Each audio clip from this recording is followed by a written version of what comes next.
Good morning, chatty chatters. Welcome back, and good to see you all here for some more City Skylines 2 news. They're talking more about the map and how large the maps will be and how to acquire new territory. A lot of details here, and I'm very excited about this part because I feel like this is going to be the part of the game that might limit the gameplay the most. And, you know, even though more DLCs will come out for the game, I don't think we're going to see DLCs that adjust the map size or adjust how big tiles and things like that will be when you buy them in the game.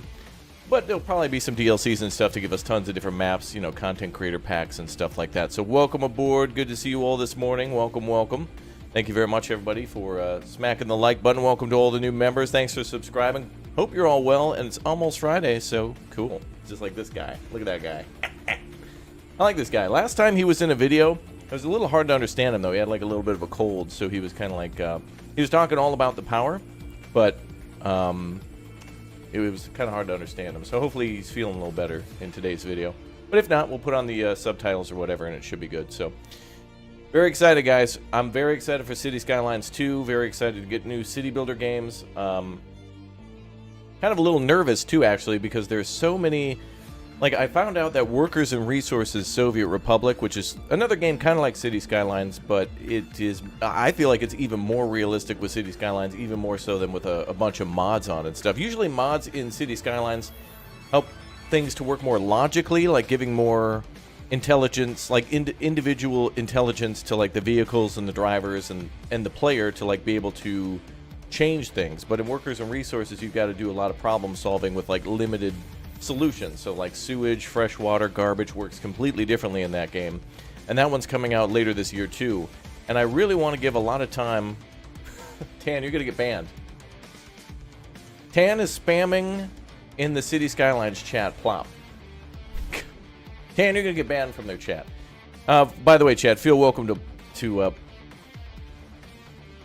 spam plop over here too. Look, there's Tan in the chat where the Raptorian's at. Yeah, Raptoria. Spam those plops like crazy here and in their chat too, all in good fun. But like I was mentioning, I want city builders to be a little bit more spread out, and I think that with City Skylines and Workers and Resources coming out at around the same time, I don't want either of them to overshadow each other. You know what I mean? So, yeah. Anyway, welcome aboard. Good to see you all here. I'm excited. We got just a couple minutes, 6 minutes to go till we get more information. I love this, by the way. Mondays, the devs have been giving us more information, like a whole new topic, and then on Thursdays, they've been elaborating on it. So we've been able to play City Skylines like 2 times a week. And honestly, I don't think I've ever had more fun in this game. Now that we've got all the DLCs out, it was like different levels of fun. Back at the beginning of the game, it was like, oh wow, we get to discover a whole new game.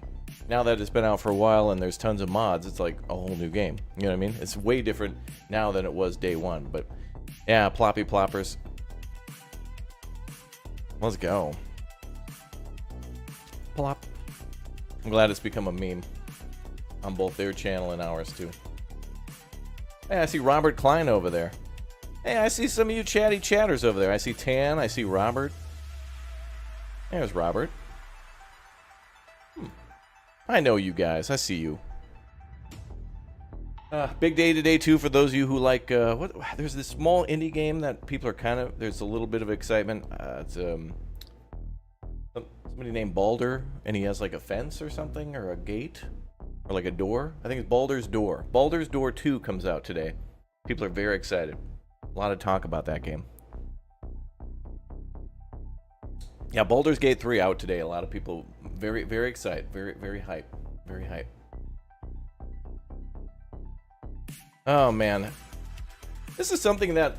This topic is really interesting, too, because, like, as I mentioned, this is something, a decision that they made, I think, that's based on the game coming to consoles and such, too. So I feel like this will be the most limiting thing of the game. But you know what I'd like to do is... We should do a comparison of, like, SimCity from 2013, City Skylines and City Skylines 2, and like find out the differences. Like, I feel like the map size of City Skylines and City Skylines, or sorry, SimCity, I think City Skylines 1, one tile, was the size of a city in SimCity 2013. But you know what's cool though? I think SimCity 2013 and City Skylines 2 have more in common than City Skylines 1 and SimCity. I still like SimCity a lot with what they did. I wish it didn't die to death. And I hate EA for the decisions that they probably forced the developers to make. How silly. It was such a promising game. Or at least it is.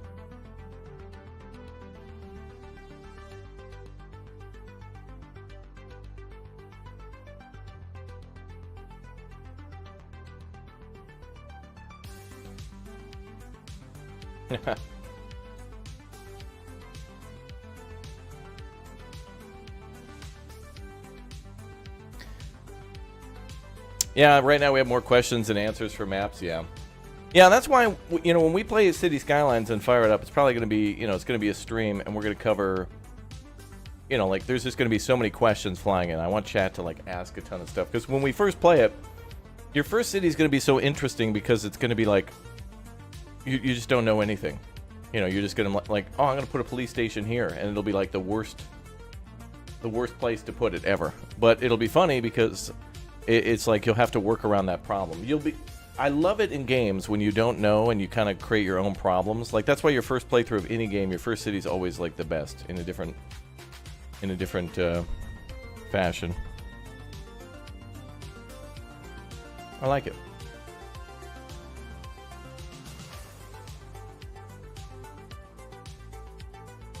Wait, the map is how big? Seems like a pretty big map, but I'm still happy with how big the maps are. Like I don't feel like they've gotten much. If they made a new map, I didn't think it would get much bigger or much smaller. I don't think they would have done that. You like SimCity 4 more than 2013? I love the look of SimCity 4 so much. Yeah, I like how SimCity 4 also works. How you can, like, you know, you build the city and then you can build another city next to it, and they kind of connect to each other. And I wish SimCity or City Skylines 2 did that as well, where like you could. It was cool because you could build a region, and then you could build multiple cities in that region, which made that game feel even bigger because you weren't just building a city in a region, you were building like cities in like a region. It felt like instead of it being like you were building a city in a county, it felt like you were building cities in a state. But yeah, I wish City Skylines would do a little bit of that. But oh well.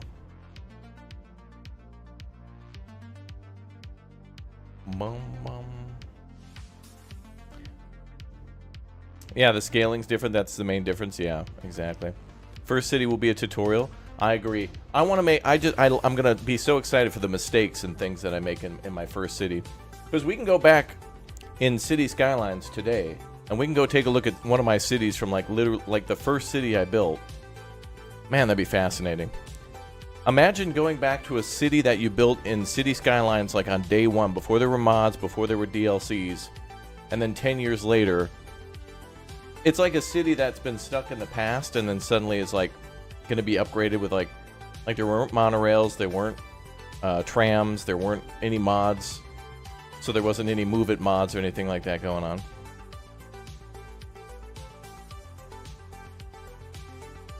Alright, chat, the more you plop, the faster this video will load. So get those plops going. Let's go. Let's get excited. Get the plops a rolling. Wasn't there a meme that went bigger, faster or something? And there was a song from Daft Punk that had that. Alright, so we're going to get our more in-depth look of City Skylines 2 and the map sizes, developer insight. This is going to be good because this is going to cover a little bit more of the information that I had in the first one. Like, one. Okay, so here's some questions that I have, and the countdown's going to begin, so I'll talk over that. One, we get 9 tiles at the very start of the game, but I wonder if those tiles are, if we can choose to put them anywhere, and I think we can. I didn't have time to read the developer notes. They do have a dev blog that covered a lot of that, and we did look over that, and it looks like the dev blog mostly talked about the maps, like what they're going to, like each of the maps themes. Like they went like, oh, fjord, and then they talked about the fjord, but they didn't really talk too much about the maps themselves. What the hell is this, YouTube? Look at this intro. Bro, this music right now.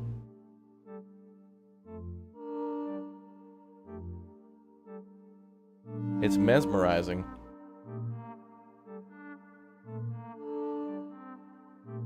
Crazy.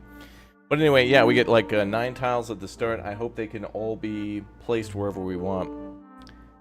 Be interesting to pick 9 unconnected tiles in different parts of the map and somehow find a way to connect them. It'd be really weird to do that. One thing I'm not sure about is like with those individual tiles where you can build them separately, you can build a connection to the edge of that tile and then it connects to like the edge of the map to go somewhere else. So like it seems like you could build 9 separate tiles as 9 separate cities and then connect them to the edge, but then like use the edge of the map as like a teleporter to teleport them to different... I don't know, it's gonna be interesting. You know, it'd be really cool. That would open the way for a very interesting multiplayer series where you take 9 tiles and let everybody kind of build their own thing in the tile, but have them not connected. So it would be interesting to see who produces the power, or does everybody produce the power? You know, it'll be fascinating to see that.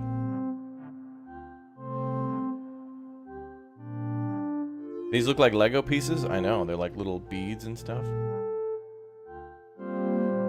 Alright, that... Of all of YouTube's weird-ass intros, this one was the best. It showed a continuous, clear time and was a little entertaining. Wow, that went by quickly. It's mesmerizing.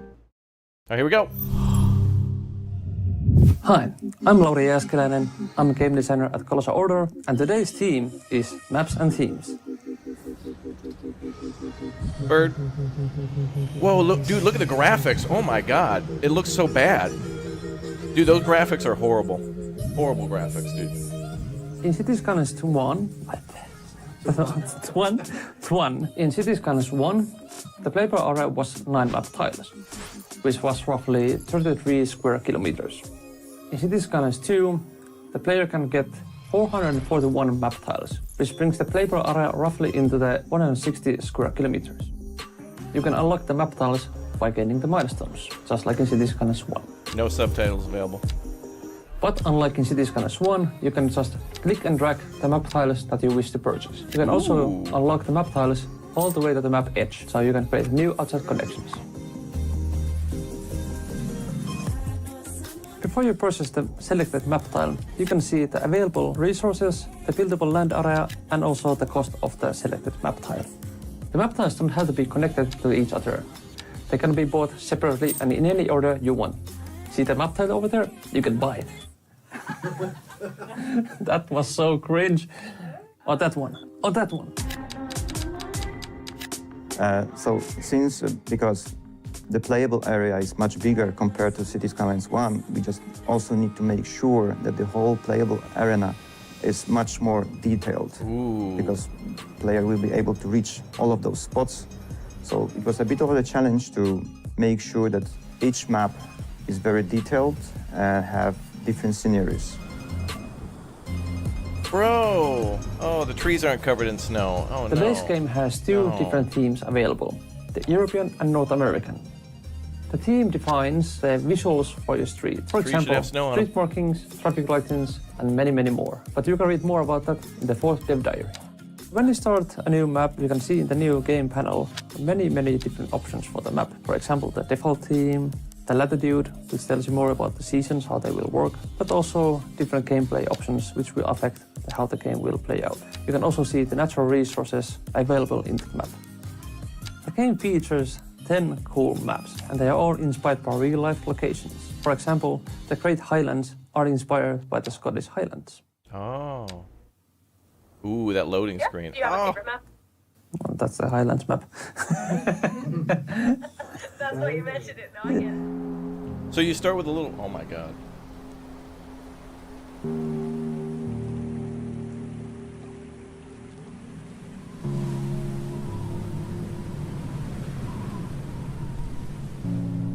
How excited are you for release? Very, but also very nervous, and I hope players will really enjoy the Cities Skylines 2. I would say that bad graphics. Every release is a memorable moment. Horrible graphics. Not knowing the response from the public, and also the excitement when the people are really excited about all the new features. So I would say that for the last 8 years, every release was a really memorable and important moment for me personally. Thanks for watching, and I'll see the next one where things will get heated with the climate and seasons. Climates and seasons are going to tie right into maps. Did this guy make all the maps? Public and new features. We're getting very touching now with the devs, and to be fair, yeah, it's their passion project. All right, so this guy and his team have probably made all the maps for every one of the DLCs, because every one of the DLCs came with like I don't know, like four to 8 maps, somewhere between there, for all the different places you could build. Good job, bro. He uses a Wacom tablet to design his maps. Ooh, that's smart. Yeah, because then you can get that little stylus and get very precise. That's really good. All right, we're going to watch this again. I'm not going to pause. I'm going to try my best not to pause. I usually pause, but... and I want to hear a little bit of the YouTube countdown music again, because that was actually good. All right, we're going to watch it again, and then we're going to break it down. I feel like there's not as much information here in the maps than there was before, but I'm still not sure how the beginning of the map is going to look. Or how, I still don't have answers to questions I have. But hold on, let's watch it one more again. One more again. We're going to watch it one more again. Here we go. Listen to that YouTube music.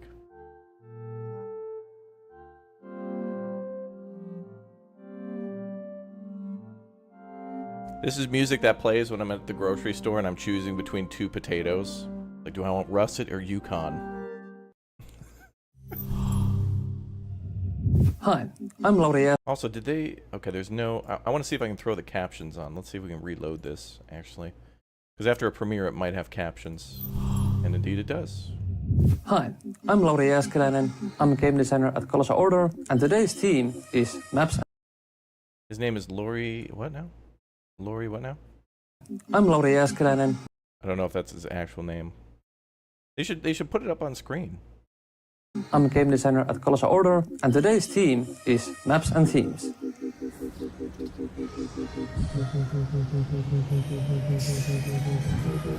First of all, I don't know why they're using footage of my summer car. I don't understand why they would do that. Like, that's a completely different game. The bus, Tamo shop, the mini bike out front. Why would they do that?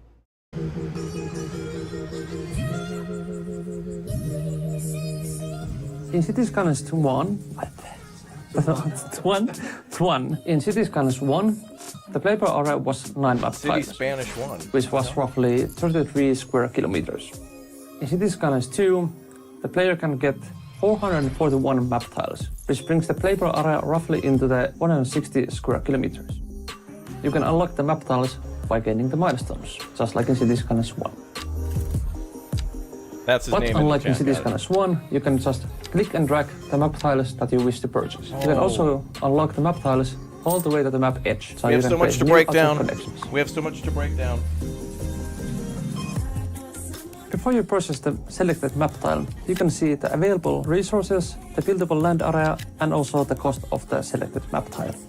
The map tiles don't have to be connected to each other. They can be bought separately and in any order you want. See the map tile over there? You can buy it. That was so cringe. Or that one. Or that one. Because the playable area is much bigger compared to City Skylines 1, we just also need to make sure that the whole playable arena is much more detailed, because the player will be able to reach all of those spots. So it was a bit of a challenge to make sure that each map is very detailed and have different scenarios. Love that map. That's the, I forget the name of it, but the only one that's got a windy river, like River The base Delta. game has 2 different themes available, the European and North American. The theme defines the visuals for your street. For example, street markings, traffic lightings, and many, many more. But you can read more about that in the 4th dev diary. When you start a new map, you can see in the new game panel many, many different options for the map. For example, the default theme, the latitude, which tells you more about the seasons, how they will work, but also different gameplay options which will affect how the game will play out. You can also see the natural resources available in the map. The game features 10 cool maps, and they are all inspired by real-life locations. For example, the Great Highlands are inspired by the Scottish Highlands. Do you have a favorite map? Well, that's the Highlands map. That's why you mentioned it, no, I get it. This music right here is... I love this music. I could do a commercial for cheese to this music. Have you eaten cheese today? Why not? Why do you hate dairy? How excited are you for release? Very, but also very nervous, and I hope players will really enjoy the City Skylines 2. I would say that every release is a memorable moment. Where's the boat? I want to go to Tamos. Where's the boat? The response from the public, and also the excitement when the people are really excited about all the new features. So I would say that for the last 8 years, every release was a really memorable and important moment for me personally. Thanks for watching, and I'll see the next one where things will get heated with the climate and seasons. He's gonna cry. I would do the same. All right, there's a lot of important stuff here that popped up, especially with those menus. So we're gonna break everything down. Oh, they did show his name. My bad. Sorry. It's one.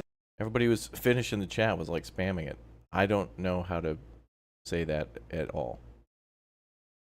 The Finns and the Dutch just love the A's, dude. How much?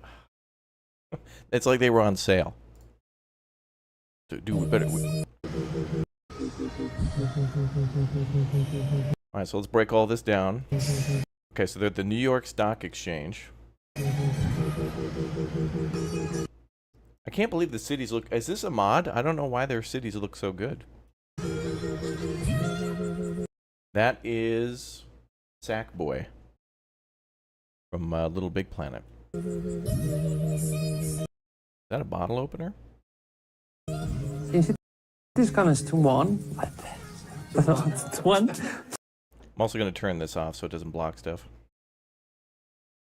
One. In City Skylines 1, the playable area was 9 map tiles, which was roughly 33 square kilometers.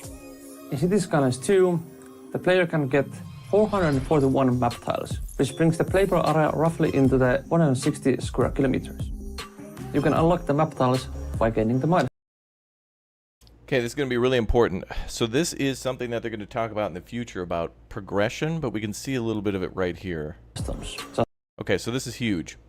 So first of all, milestone 1 is that you'll get a loan limit, you get more map tiles, city budget, city statistics. Now this is interesting.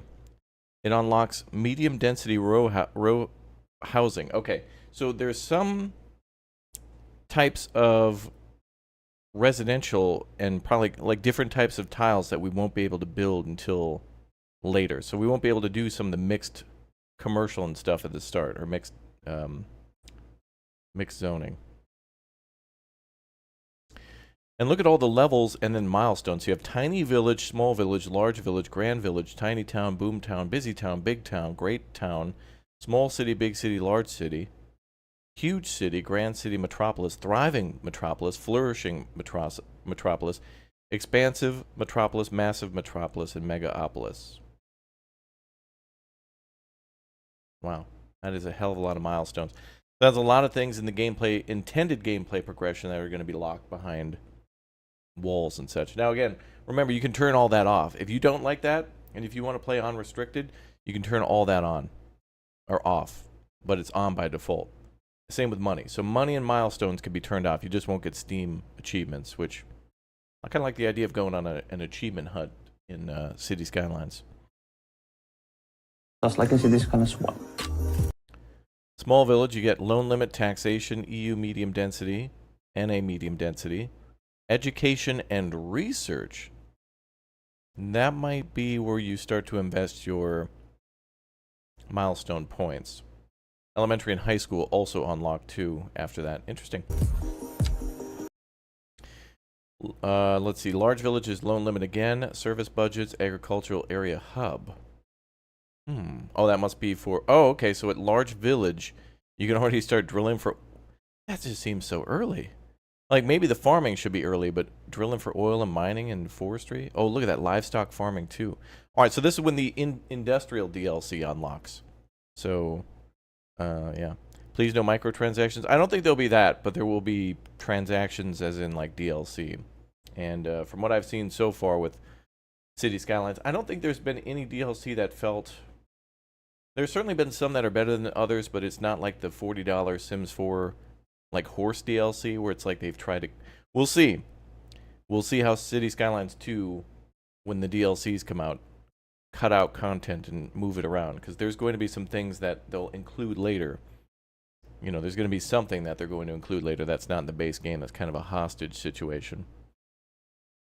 How many huge cities have oil drilling? I have no idea. But unlike in City Skylines 1, you can... Wait a minute, we need to go back just to... City Skylines 1. But unlike in...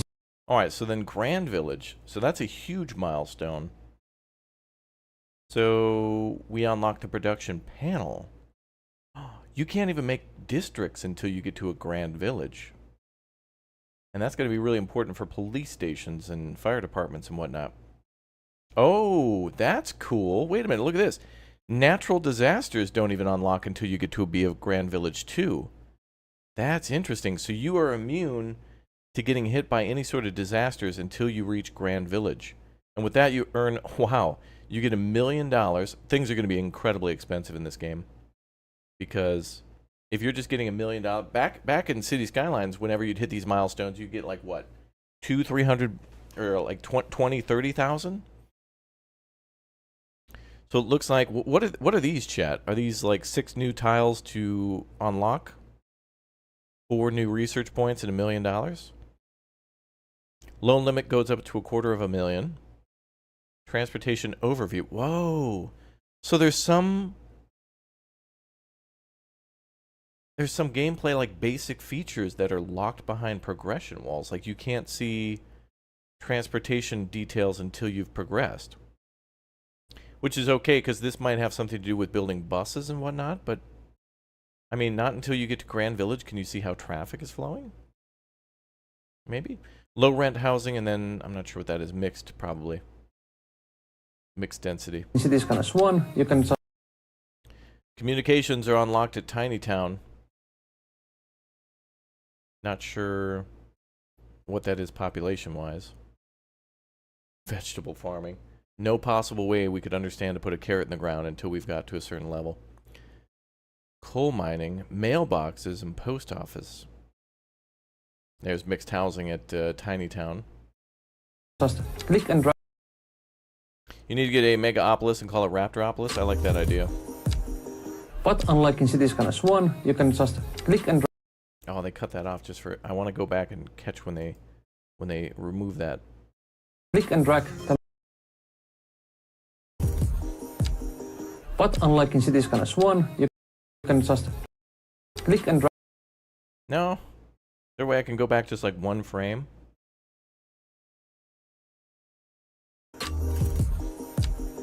But unlike in City Skylines 1, you can just click. There we go. Alright, so Boomtown only unlocks 4 things. Cotton farm... That is so weird. Certain crops are like walled behind a population limit? Why not just lock the farm behind a certain thing and there you go? That just seems so weird. Like, even if what I'm assuming is that they lock cotton behind a population limit because then later you could use, you know, like a textile factory that then turn the cotton into like textiles to then make clothing. But what a weird thing to be able to like lock carrots and cotton behind a population limit. Like, what the hell? Some of these things are really weird. I want to play in this mode where it kind of restricts me so I feel like I'm getting some progression as I play. But how weird is that to like lock things behind a population wall? Like, ooh, yeah, sorry city, you're not allowed to grow carrots until X population. Like, it's a weird thing. I like playing this way, but it's also just weird. I say that, but then, you know, games like Farthest Frontier won't let me build like a, you know, you can't build like paper stuff until a certain level too. I guess it prevents you from just getting too overwhelmed and doing stuff too quickly. Also, you know, one thing I didn't notice too in the game was hard mode. City Skylines 1 has a hard mode to it where it makes it more difficult to manage money, but I didn't notice one with City Skylines 2 yet. Click and drag the map tiles that you wish to purchase. Okay, I do like this, how when you click and drag, it'll tell you how much area you're buying, how much fertile land, oil deposits, groundwater, wood, and ore deposits are within what you select. That's nice. Also, I don't think this is that big of a deal. Like buying it one at a time, a few times in a row, ain't that big of a deal. But you can also. Am I going to play City Skylines 2 for an entire week once it's released? It's probably going to be an entire month. Given what happened with Farthest Frontier, yeah. Does it unlock roads too, or are they available from the start? I think you might be right. Those are probably locked a little bit too. And in fact, I noticed some bridges are also locked until you get to a certain tier. I did notice that, what is it called? I noticed that the Grand Bridge, which is like a suspension bridge for highways, seems to be on the development tab, where you have to like later unlock it. But does that mean that highways can't... You won't be able to build a highway bridge over a body of water until you've unlocked that bridge? Or is it just an aesthetics thing? Maybe it's cheaper to build that bridge than another bridge. I don't know. Unlock. Is anybody else really like wanting to just right now build a hydroelectric dam like right there? I feel like I just want to do that. You know what would be really fascinating though was you guys mentioned earlier that somebody was using a Wacom tablet to make a map. I would love a series where somebody just makes a map, not building a city, but just making a beautiful piece of land. You know, just a gorgeous and interesting environment. The map tiles all the way to the map edge, so you can create new outside connections. Yeah, that's the edge of the map there. Before you purchase the selected map tile, you can see the available resources, the buildable land area, and also the cost of the selected map tile. The map tiles don't have to be connected to each other. They can be bought separately and in.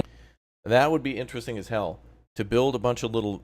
You know what would be really fascinating in City Skylines 2 would be to just build little fishing villages that are interconnected with ferries and stuff. You know, just a beautiful little archipelago where there's just like little houses, just little suburban houses, more of a rural area. Big old farm up here, and then just interconnect everything with ferries. In any order you want. See the map tile over there? You can buy it. Dirt roads from the start? Yeah, I'm pretty sure we'll get the typical dirt road, 2-lane road, maybe avenue or something like that. They do show what the very beginning of the game is going to look like. And I'm going to freak out, and I'm going to have to like give a speech. That was so cringe. Oh, that one. Oh, that one. Because the playable area is much bigger compared to City Skylines 1, we just also need to make sure that the whole playable arena is much more detailed, because that's beautiful, player man. will be able to reach all of those. One thing I really like here is just the landscape. Like, that is so beautiful and makes me just want to take screenshots. Reminds me of going fishing all the time. For those of you who go fishing, you know. Like, oh, man, it's late. We got to get up. It's 4 a.m. We got to get out there. Fish are waiting. Spots. So it was a bit of a challenge to make sure that each map is very detailed. That is pretty. And the rain, too. Have different scenarios. Okay. Big gripe here. Now, this is not... This could change at any moment, but the fact that these trees don't really have snow on them is kind of like they just seem like they're... That the snow is just a paintbrush on the ground. It doesn't actually feel like the snow has any sort of volume or texture at all. Not really that big of a deal, but I would like to see some trees covered with snow. I mean, this could just be beta footage. This could change, but I don't know. Can't we see a little bit of, like, you know, snow on the branches and stuff? The base game has two different themes available, the European and North American. Continue tutorials, restart tutorials, disable tutorials. That's interesting. That changed from the last time. There's a way to continue to... Oh!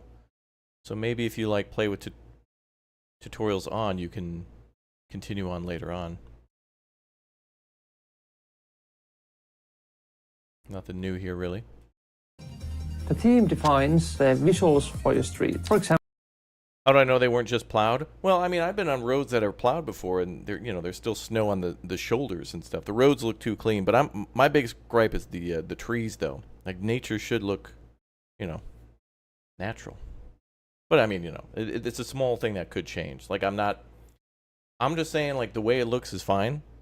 But if they changed it, it would look even better. But it's not like a negative to me. It's not like, really, I hate this and it needs to change now. More like oh, it'd be nice if they did that. Example, street markings, traffic lights, and many, many more. But you can read more about that in the 4th dev diary. When you start a new map, you can see in the new game panel many, many different options for the map. For example, the default theme, the latitude, which tells you more about the seasons, how they will work, but also different gameplay options, which will affect how the... I wonder if people are going to complain and be like, I don't know what C means, put it in. It's probably in the options. You'll have to go to options and then change it before you start the game, probably. Game will play out. You can also see the natural resources. Because 21 is like 72. Available in... So that one was a little spicy at 34, but not too bad. Map. The game features 10 cool maps, and they are all inspired... Now hold on, I want to go back just a second and see what that looked like. ...in the map. The game features 10 cool maps. So there's the editor there, so I think we'll have a map editor, asset editor. I don't know what else they would put in there. I like the background, though. You know what'd be really neat is every time you fired it up, if it would take from your screenshots or like player of the week or city of the week or something like that. It'd be really neat if the background just wasn't this every time, but if it changed. Or what I would like even better would be like a moving screenshot of a city. I think that'd be awesome. Oh, by the way, Scotty T, thank you very much, dude, for the Raptor Egg membership. And I want to know, thank you very much for the Raptor Egg membership as well. Thank you guys for smack and join. Appreciate that. You notice that trees don't change color in autumn. Yeah, good point. Trees don't have snow on them, and they don't seem to change color. Yeah. And they are all inspired. That would look beautiful. Now, again, we might be looking at... They may have given whoever was... You know, everybody who was working on footage for this game, they may have given them a version where the seasons weren't complete. So next week, next Monday, they're going to talk about climates and seasons. So that might be... Maybe they purposely didn't want to show that to, like, spoil that. So next week we're going to see more weather, which is cool because then it might also talk about how that might affect shipping traffic, you know, boats and planes and stuff. Maybe more violent weather will add more complications. New member, welcome. Yeah. For real life locations. For example, the Great Highlands are inspired by the Scottish Highlands. Okay, here. This is what it's like. First of all, we got the Windows XP loading screen for the desktop background. There it is. That's what the beginning of the game looks like. Right there. Boom. So this is what City Skylines 2 will look like. This is it. Name of the town is Snowville. Lol. So we start with just like a little overpass and a little roundabout. Not really much different here. Totally fine, though. That makes it a City Skylines game, so, you know, that's totally okay.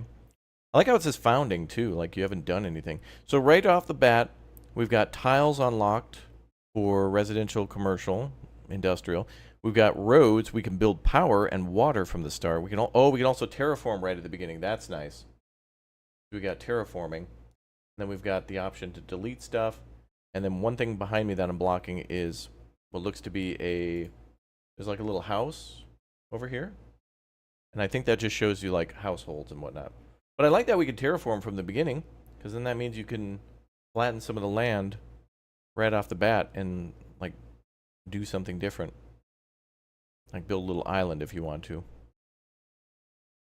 Yeah, pre-built roundabout is a game changer. Yeah, I know. You don't have to do any sort of crazy... I mean, pretty much every city that I built from the future has some sort of a roundabout where maybe I'll build the road a little longer, but then eventually there's just going to be a roundabout anyway. But that nice, clean roundabout there looks great. Look at that. That's City Skylines 2. The water's pretty? Yeah, I agree. Yeah, landscaping is an art for sure, for sure. Yeah. Do you have a favorite map? Go back just a little bit. By the way, I love that wall. That painting in the background is just fantastic. Love that.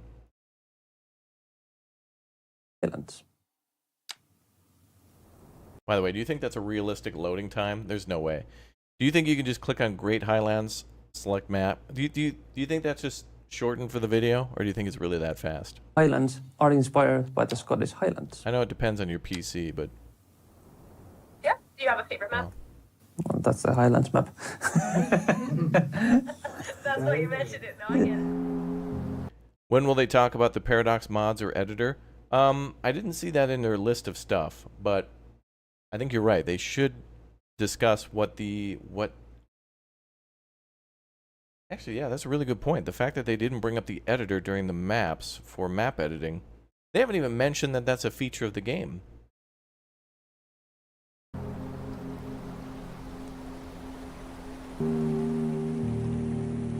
Dude, how come we can't see like a whale or something here? That would be beautiful.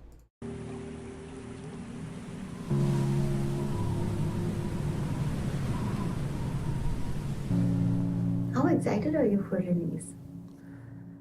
Very, but also very nervous, and I hope players will really enjoy the City Skylines 2.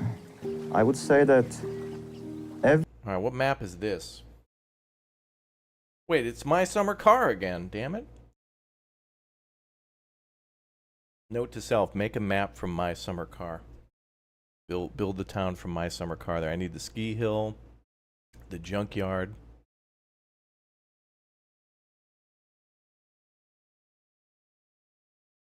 every release is a memorable moment.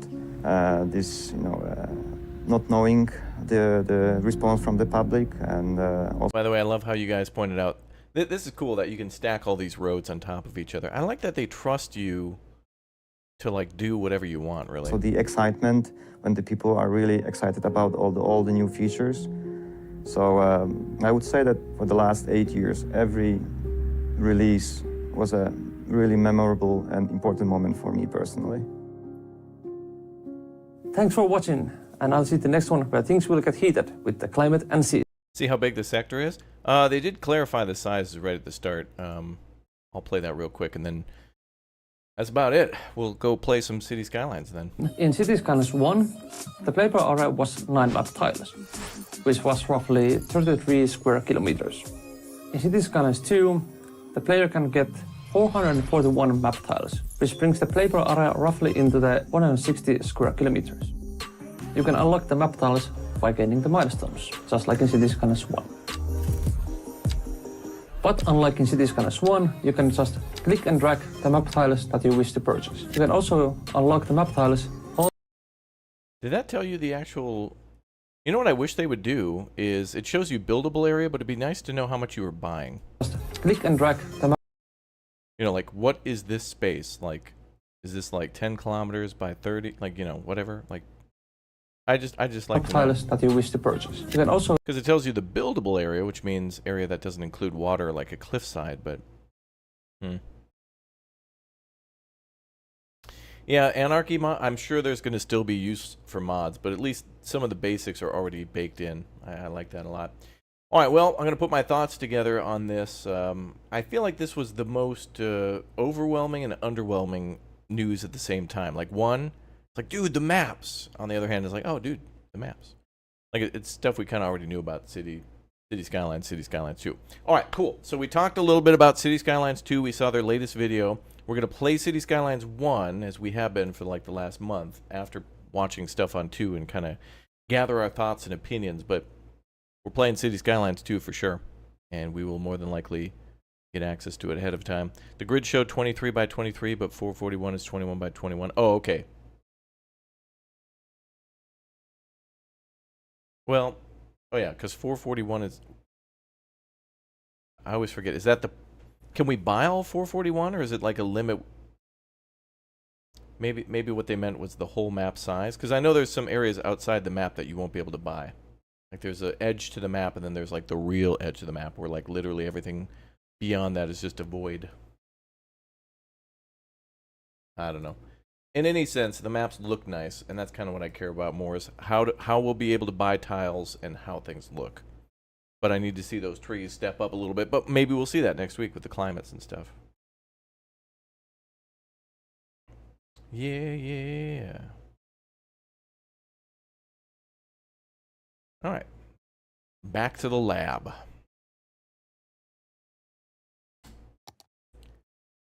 All right, back we go.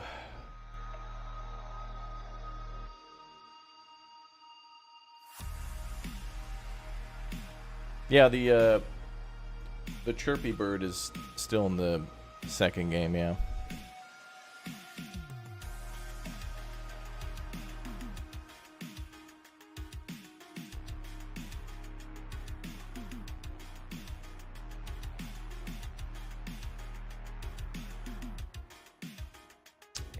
That's what's confusing. 441 is the limit to buy or the size of the grid. I think it's a beta thing.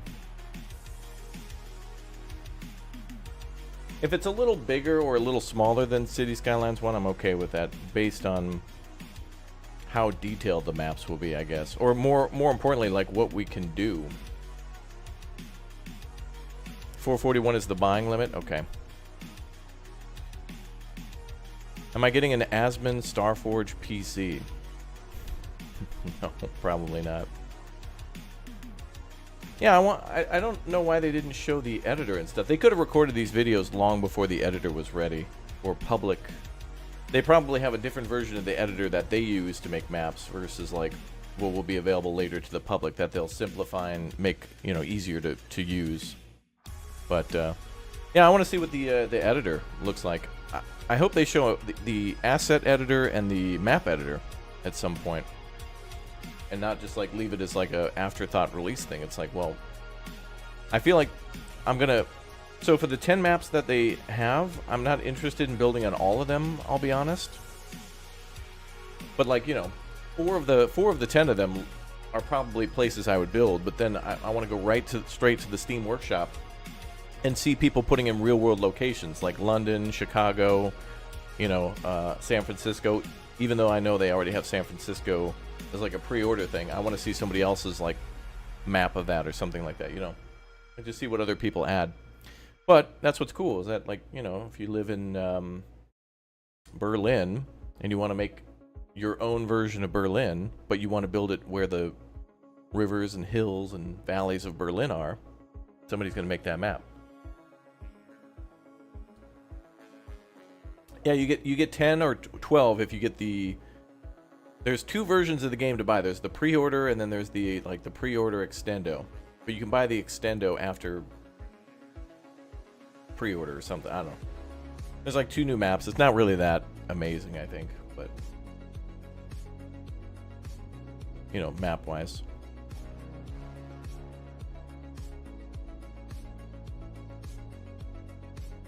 Good music, bro.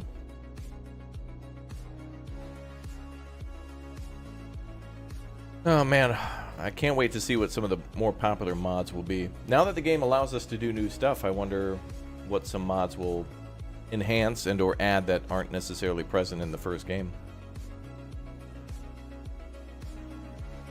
How do we get the game to show all this info when loading? Oh, this is a mod. It's called the loading mod, I think. I'm not sure what mods I'm using because I downloaded a collection from Steam, and so it was basically somebody else like made a list of mods, and then I just subscribed to their list and then just downloaded all their mods. So I'm not sure what every one of them in the list was, but if you go to our Steam group page with the link down below in the description, you can find me in like our the group page. Go to the description, find our Steam group, find me in there, and then you can see my subscribe collection for City Skylines. A couple of clicks, but it'll bring you right there. Just a couple clicks. Just a couple clicks.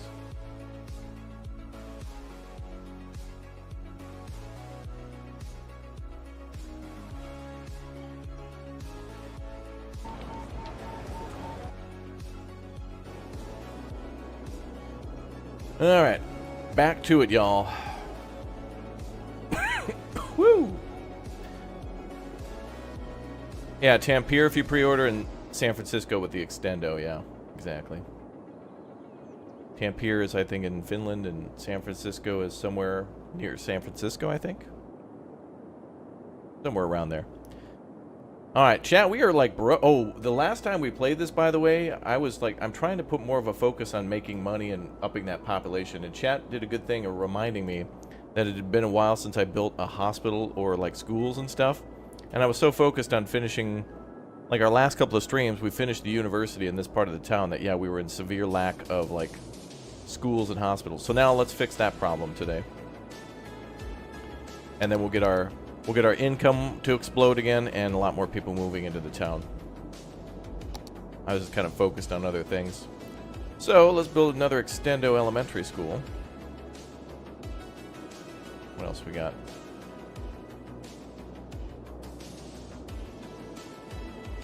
Well, let's build an Institute of Creative Arts instead of another high school. And we need to build, we need to, like, move where some of these buildings are. Like, I clumped all the hospitals and stuff together, so we need to, like, move where they are. Ooh, let's put the Institute there. Ooh.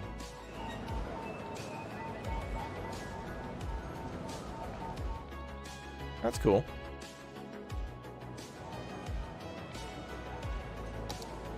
Also, the new city Skylines needs to allow us to, like, paint asphalt and stuff. Like, I don't know why we're not allowed.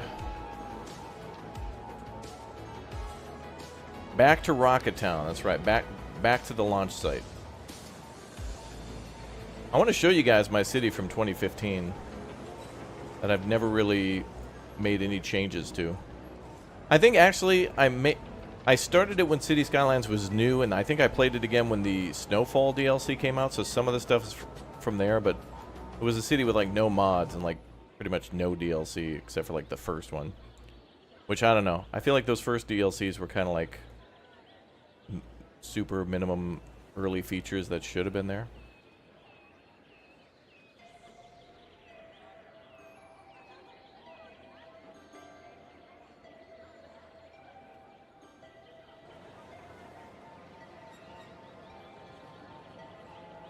Damn, that institute's nice.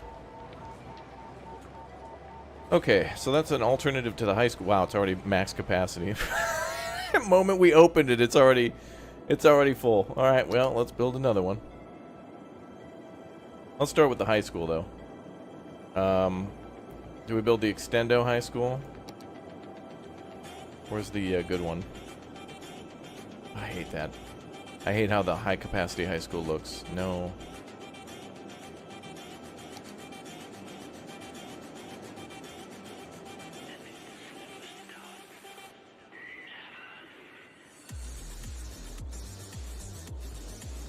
I love that square. Hold on, let's do something with the square.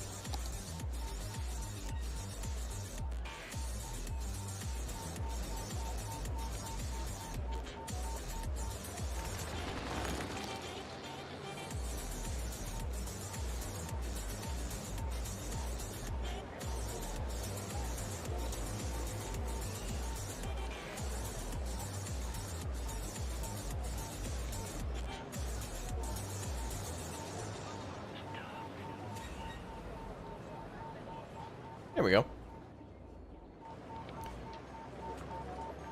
That's kind of like an extra wide sidewalk right there. An extendo. You ought to build a zoo with a bear enclosure. Mm-hmm. Well, why don't we just, you know, build a maximum security prison and put bears in there? I saw the other day Thurston was playing Planet Zoo, and he was building like a bear rescue something, bear reserve, and I'm like, nope, I'm out, unsubbed.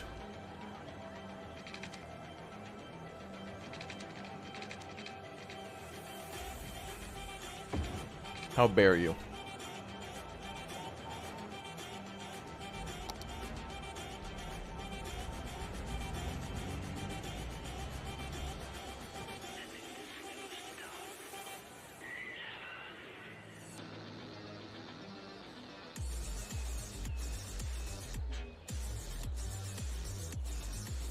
Alright.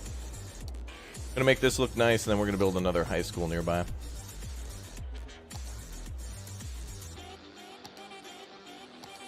So today, chat, we're working on, I guess, schools, hospitals, elementary schools, everything. City services.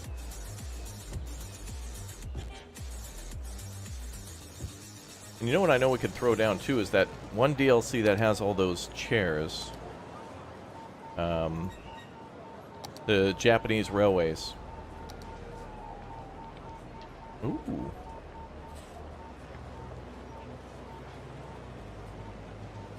Those are some cool assets. Ooh, yeah. Ooh. Oh, wait a minute. We could put down a baseball field or something. Oh, that'd be perfect for the schools. And then we could give a little... That'd look interesting in the city, though. I think we're going to build another high school here, and we'll make it part of the same complex. The Bob Ross School for the Criminally Gifted. Something like that. Suburban American football field, community. I like that. That's just generic field.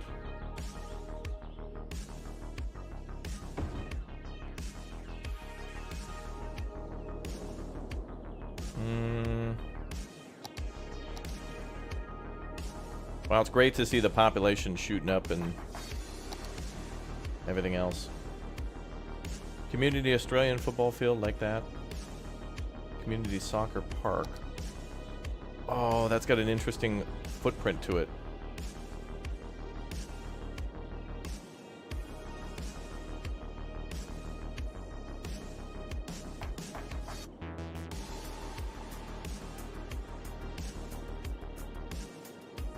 I like that they also included cricket.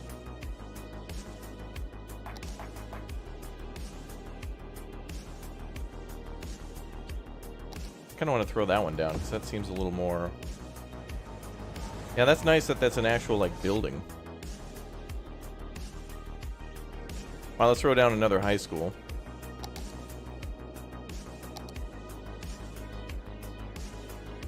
Is there that other high school? Oh, that one. Yeah. Wait a minute, wait a minute. The Heart of Korea DLC might have a high school. We have a large elementary school for that one. Historical library, faculty. Ooh, African Miniature has a high school.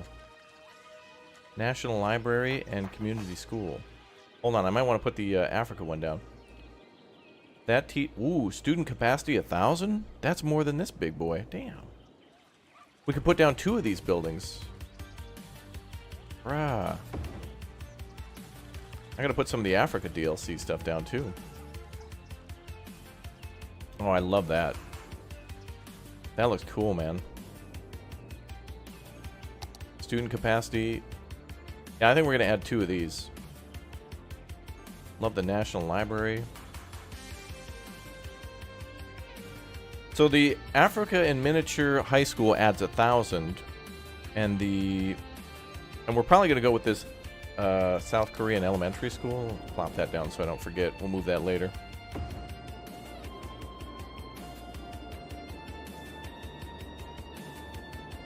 So I want to double down on the Africa High School. I want to build like 2 of those together. I think we're going to have to build a 3rd one because we're just going to get more students, so. Alright, this is going to be cool. I like that we're going to try to fit these into an already existing space. Oftentimes you build things, you know, you put something down then build around it. In this case, it's like it already exists. So we might move our Central Park or whatever.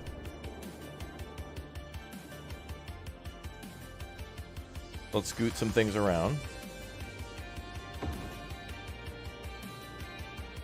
1K are rookie numbers. Yeah, true. But you know, what's nice here though is that this is going to be like we're going to build it as if it were like separate wings or whatever, like different buildings part of the same school.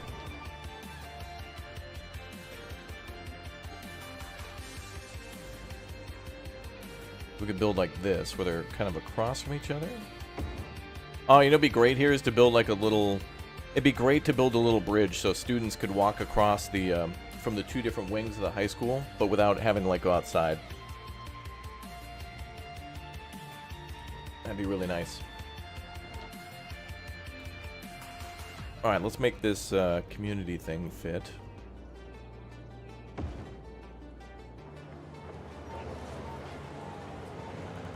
building it like that is neat. Oh, that's cool. There's like a retaining wall there. Dude. On the parking lot, cuts right from the intersection. Beautiful. Oh, I like that. You like the layout and look of the city? Yeah, I don't know what I was doing, or I don't know. When I turn my brain off, that's just when creativity comes out, I guess.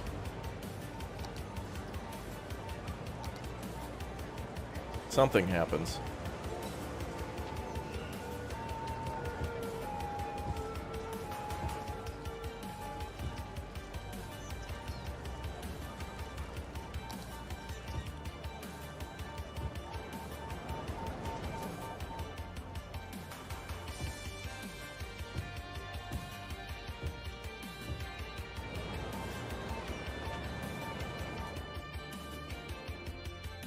Alright. So yeah, I guess we're going to make a... Wow, it's almost like a university campus, but for high schoolers. I don't know. Kind of cool.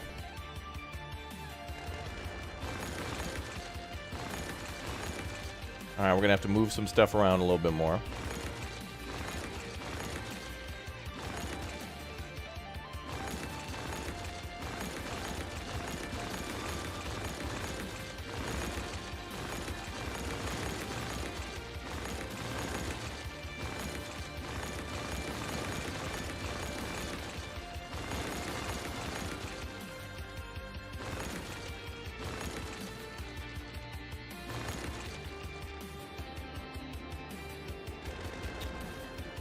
Okay. Not entirely happy with these, like, 2 high schools being on the main road. But we need another elementary school, too. Community school only for 300, not great.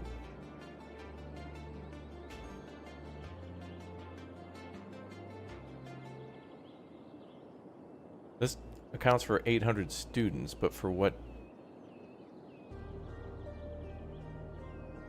Oh, it's a university thing, okay.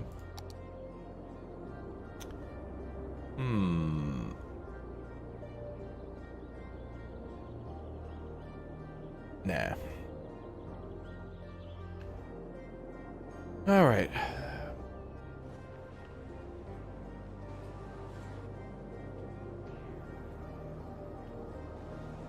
I feel like we should do something over here for the high school. So awkward what I did.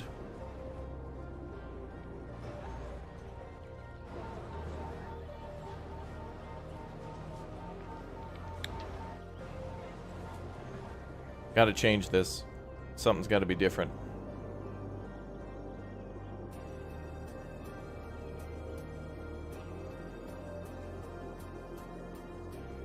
Gonna move these for now.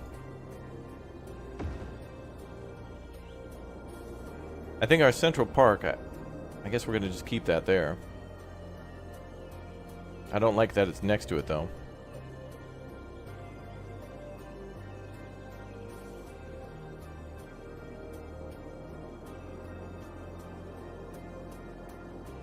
But maybe it's okay. Maybe it's okay.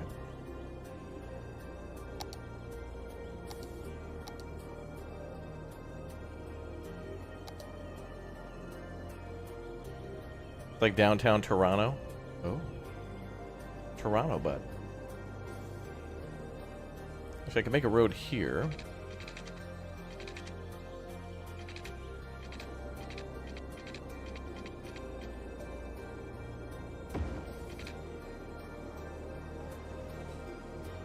Yeah, the cost of moving stuff around will add up, but that's okay. I'm alright with it.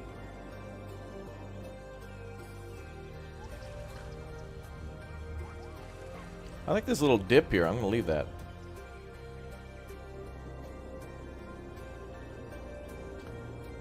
Can we put that here?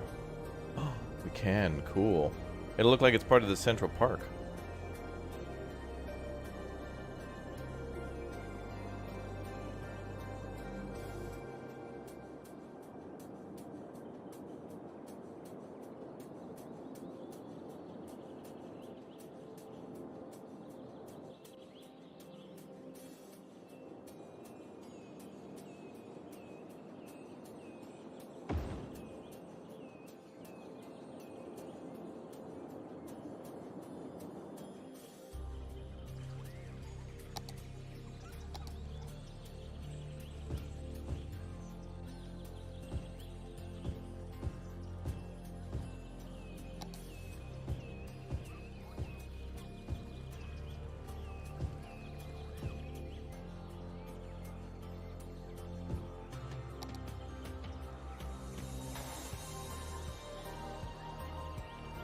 I want to put something there, but I'm not sure what yet.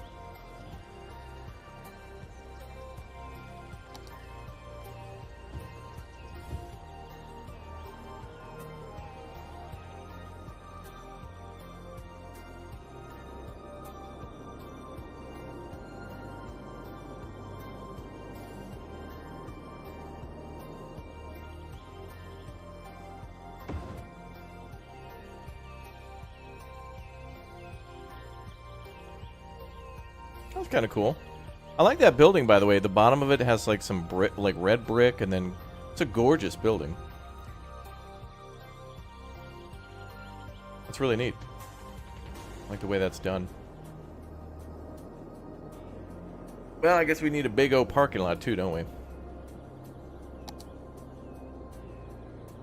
Big old parking lot. Let's do...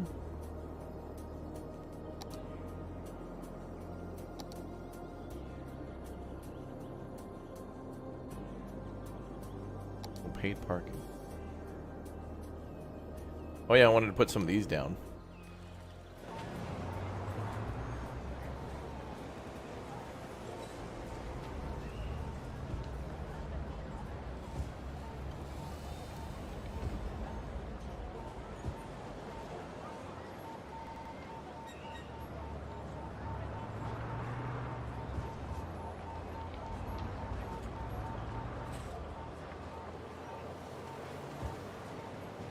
Bruh.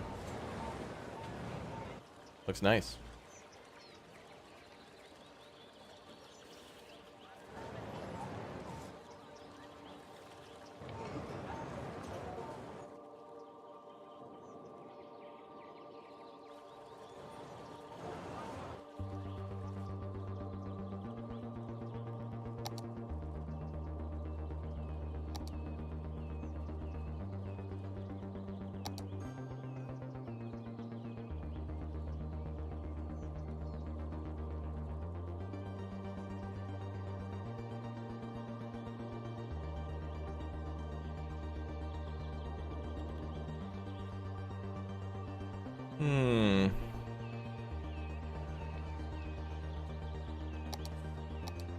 Weird to see money and everything else being positive again.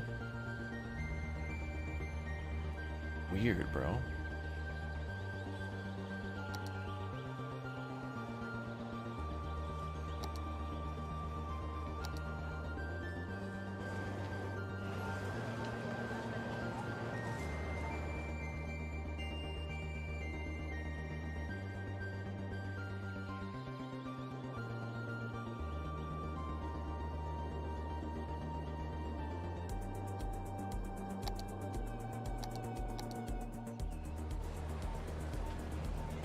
Nope.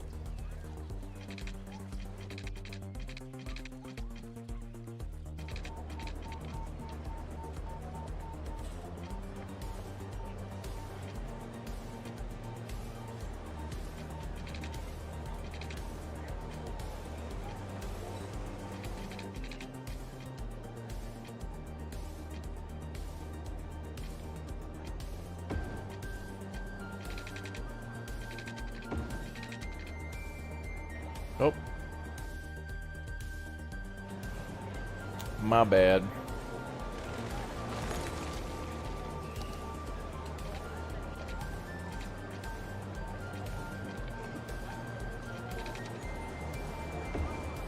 Yeah.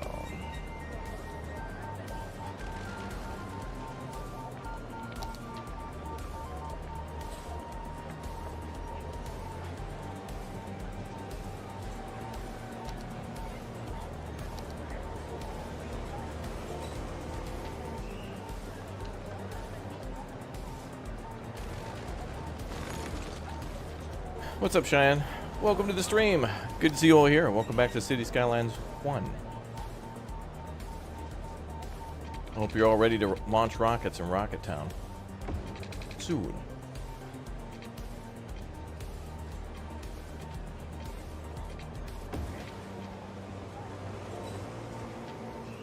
Plop. Plop.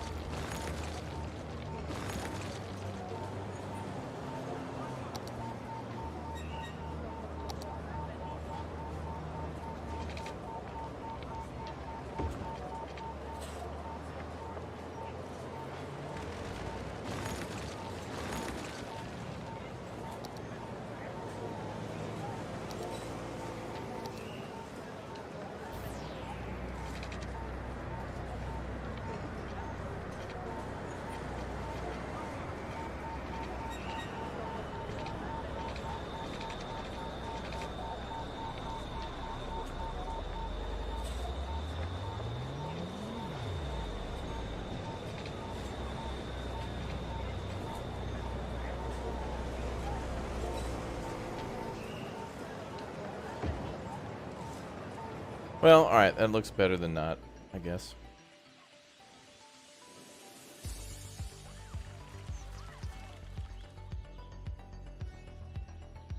Once you plop, you can't stop.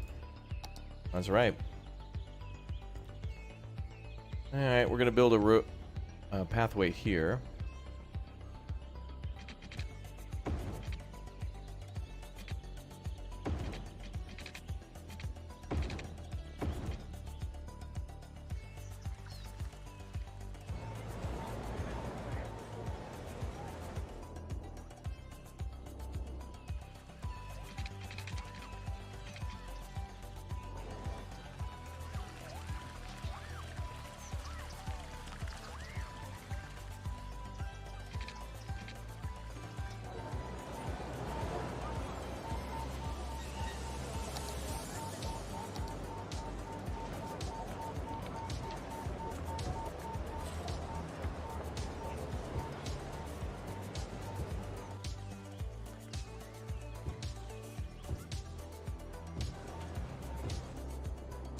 That looks better.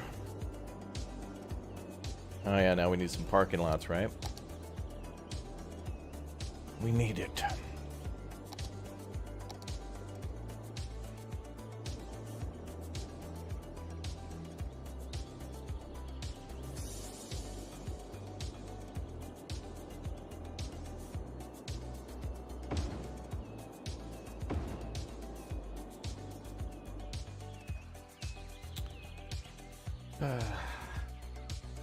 City Skylines, come on now. This should be their next episode, like fixing all the weird stuff. Like, hey guys, today's episode we fixed everything that was weird. Alright, cool.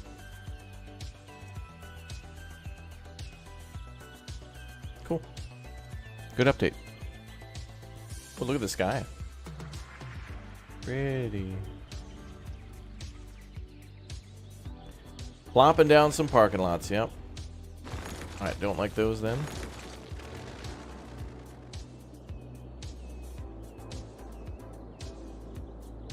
We must have taken care of high school students now, right? Yeah, okay.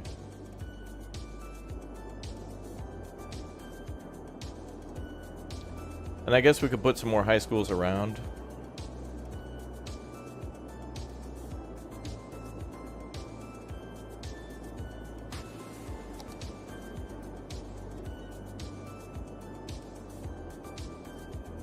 But there's going to be a lot of people down here.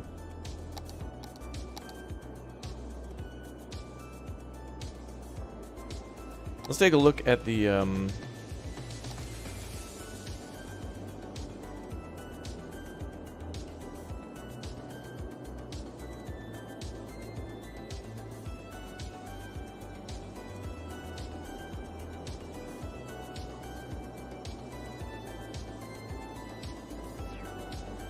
where there's like a bunch of high schools here and they're not.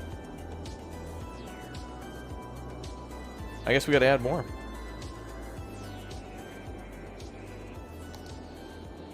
Now we can add the regular high school here.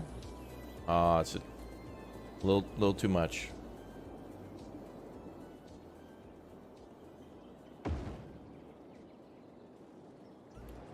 Perfect.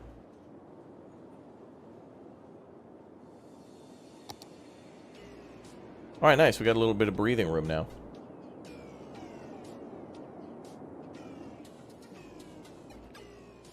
Our kids were like way behind in schooling.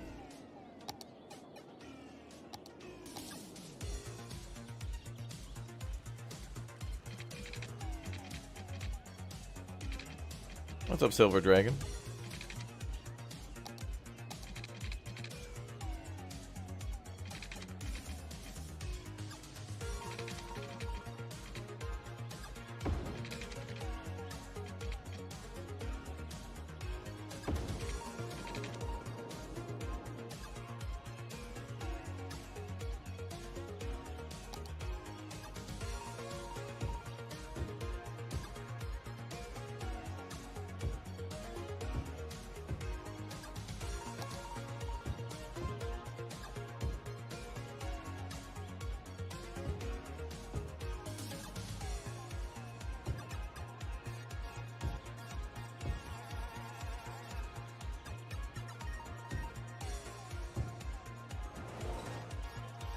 kind of cool there is that area is kind of an open asphalt area, so people could walk out into like the lunch area and then walk back inside. Cool.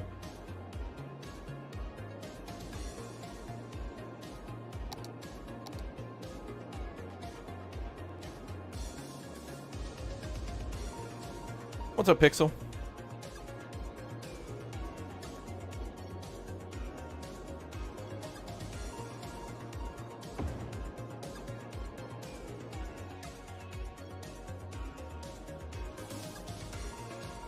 All right, cool. So we've got like a school for the creative arts.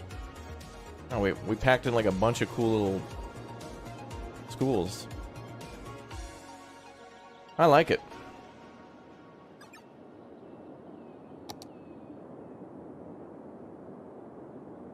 We could put down another police station in this corner of the map.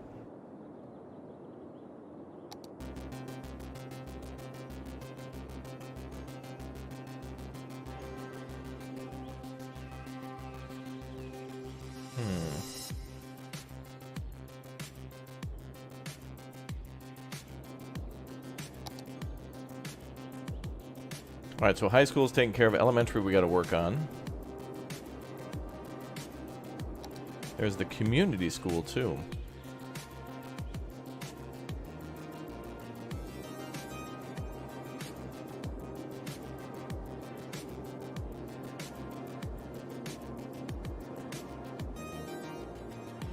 I swear we put down a high-capacity elementary school. There it is. So this one holds 250. And the high capacity holds 800. Wow.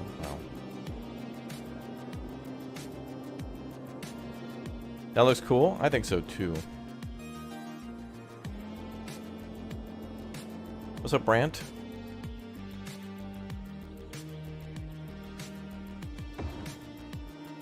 Alright. This is going to be our temporary holding area for city services till we figure out some cooler stuff to do.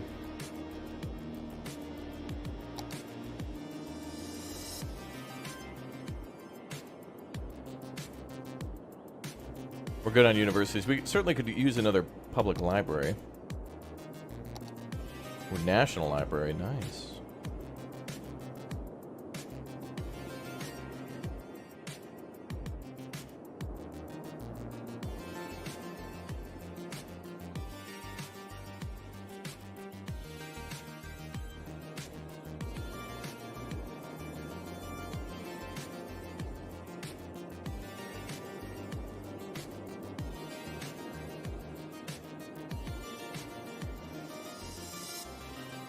Ooh.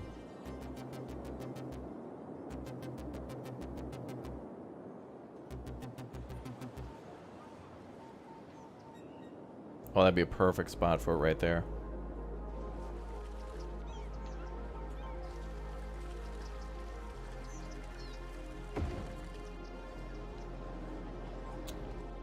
Great. Oh, there's like a little plaza there. Oh, and it's right next to the train station. Fantastic. Oh, we'll dezone that.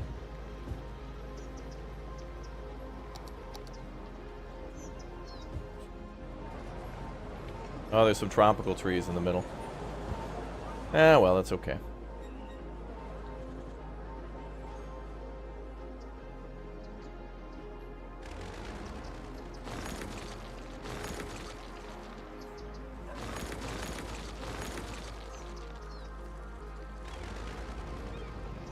Alright, let's put down some roads with extendo sidewalks. That probably won't be good enough. Actually. Are there prisons? Well, there's jails. But our workers, our people are too busy contributing to the world. All of these people are contributors.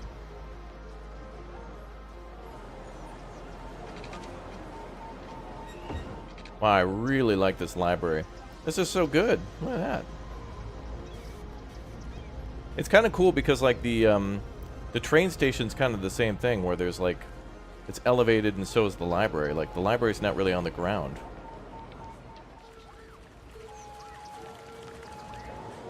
And I like how there's some residential buildings nearby, too. And then there's the metro. So we got the... Oh, dude, that's great.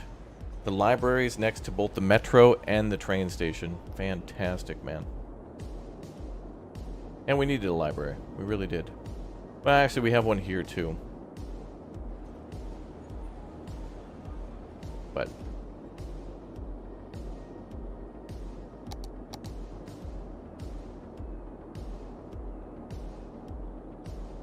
we have a capacity of 683. Cool. Still need another elementary school, though.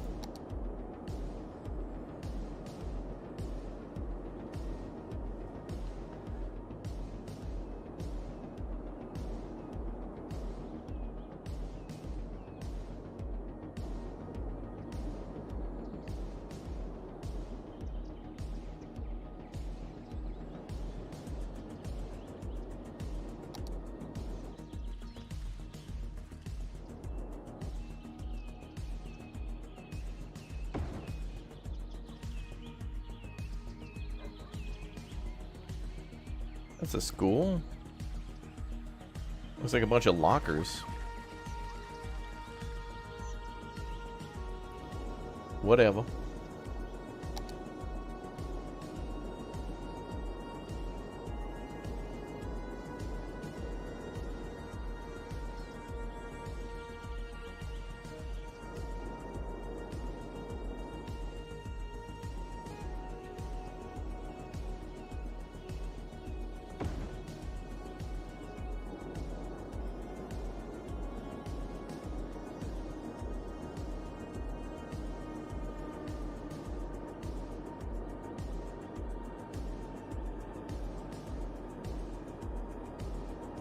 Okay, so what do we got next?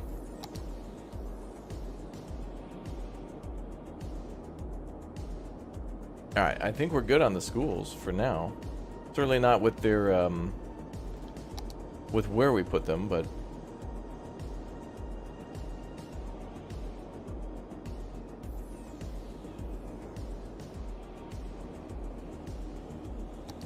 I think we could put down little elementary schools where we need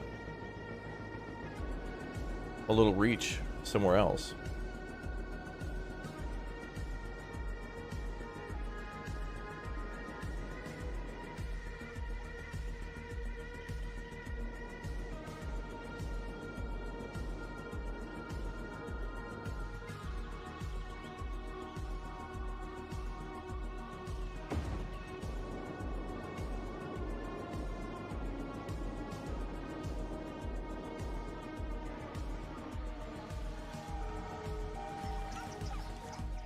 Whatever.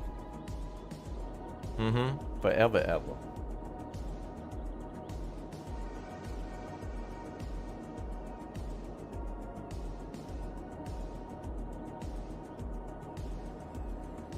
Alright, money and stuff looks good. Rocket Town, getting everything we need there. Electricity's good. Sewage.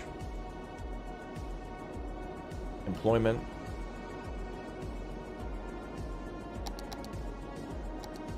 I think we can really make the city grow now.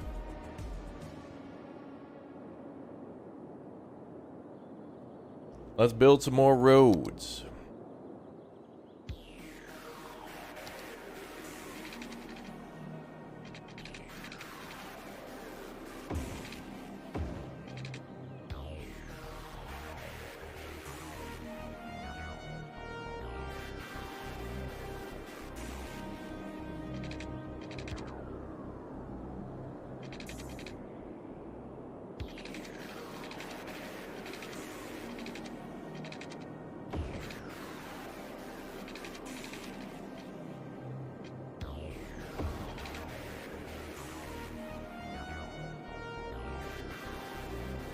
Roads. We need some roads. All right, now we got to worry about the kind of this area of the map here.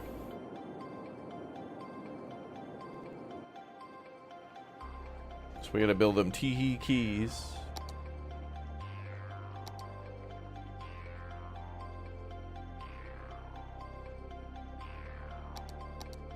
I think this is the one we like.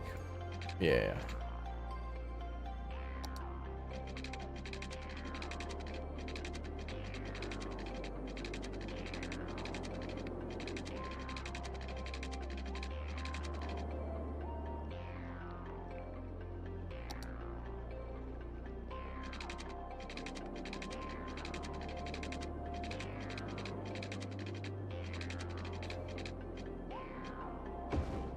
Raptoria starting to look good. I think so too. The more we play this, the better it gets. The more interesting it becomes each and every day.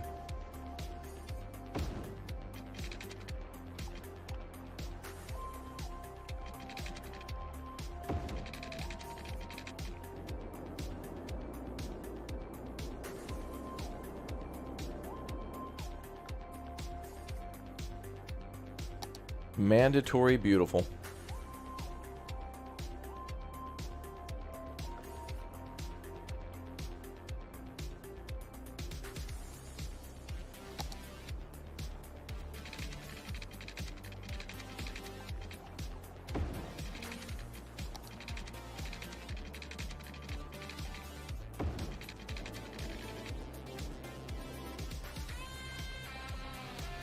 Oops.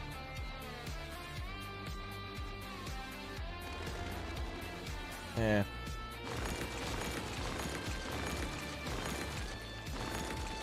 I don't even think I want the 4-lane.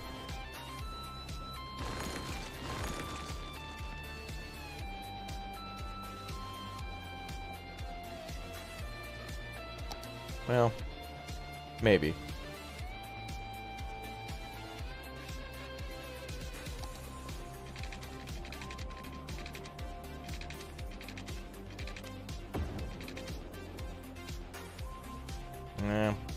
I kind of don't like it.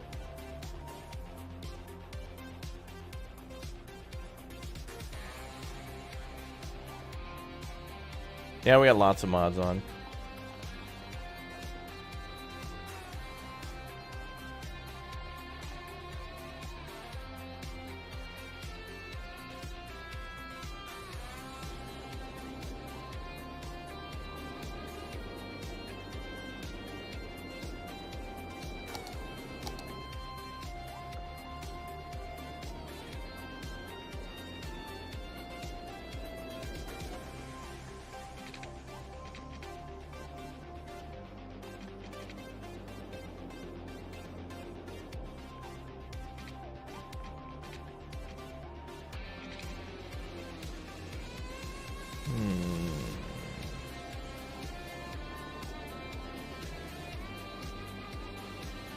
Yeah, if you go to my Steam profile and go to collections, you can see all the...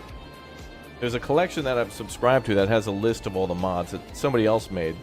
I'm not even sure all of them that are in here anymore.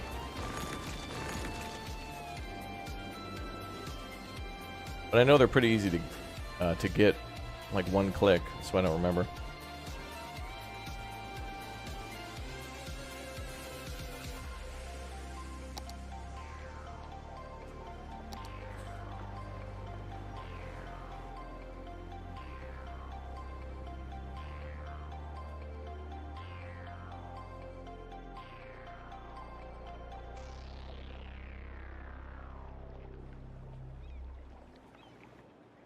Yeah.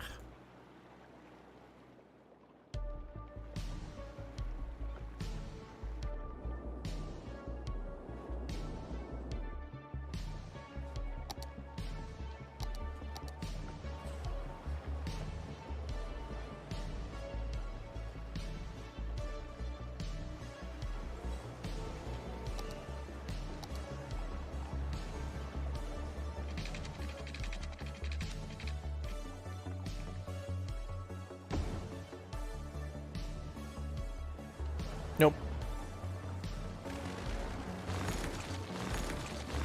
Nope. Yeah, the Move It mod is fantastic. Very helpful.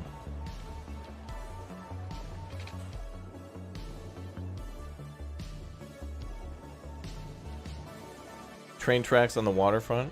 We do have train tracks pretty close.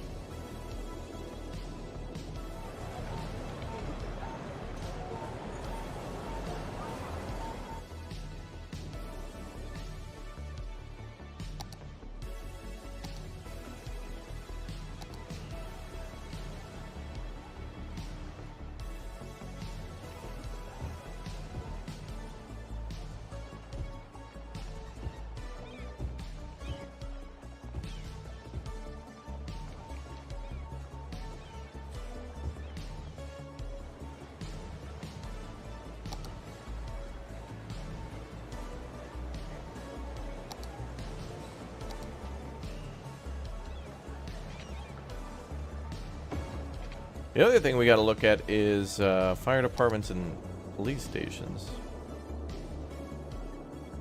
Fire will always be a risk, but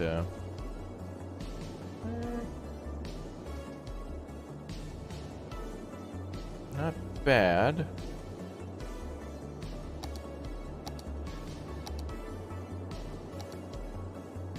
Small bank. Skyscraper bank.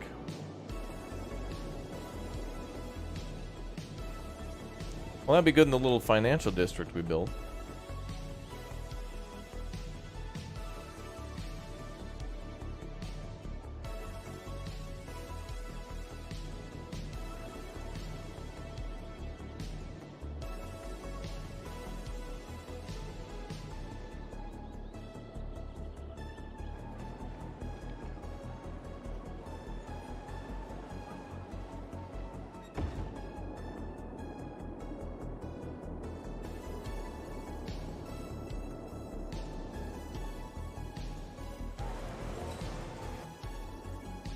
Cool.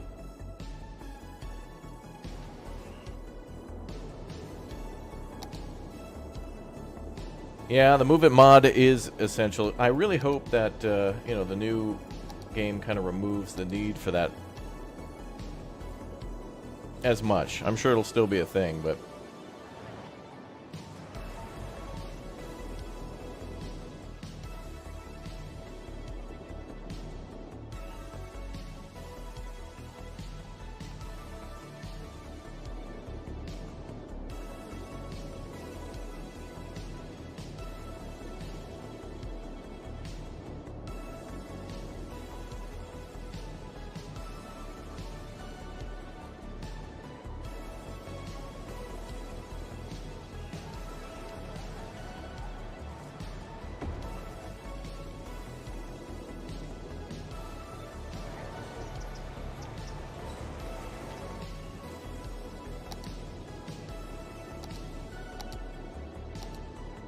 where's the bank? There it is.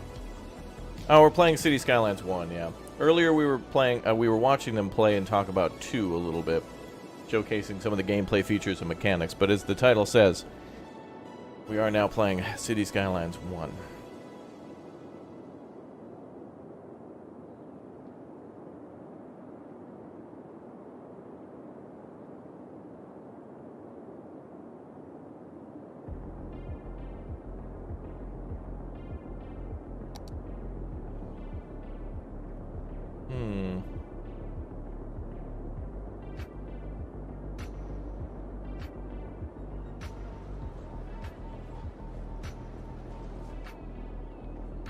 Need to build another bank.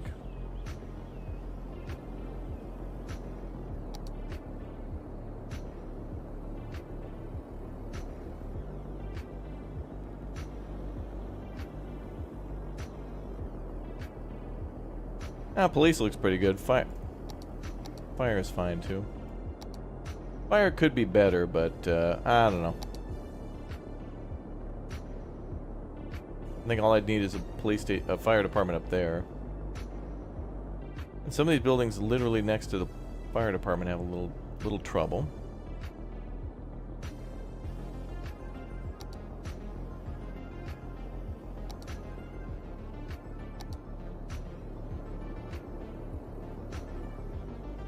Hey, what's up, Teddy?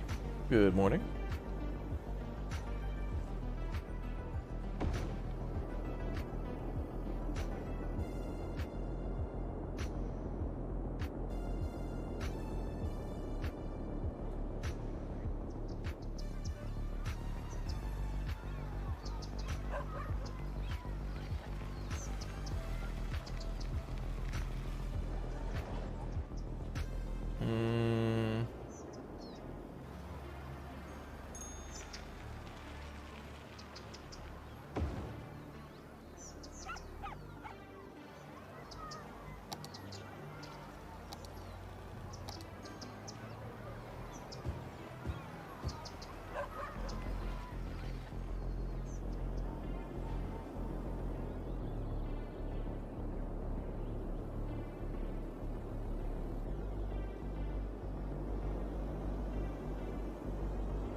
There's a nug in my mug.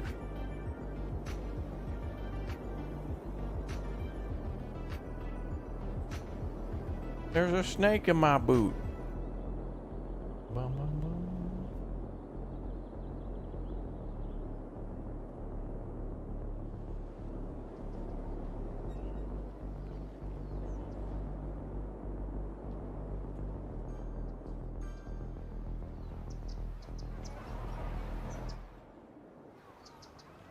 Certainly an opportunity to paint some stuff here, I think.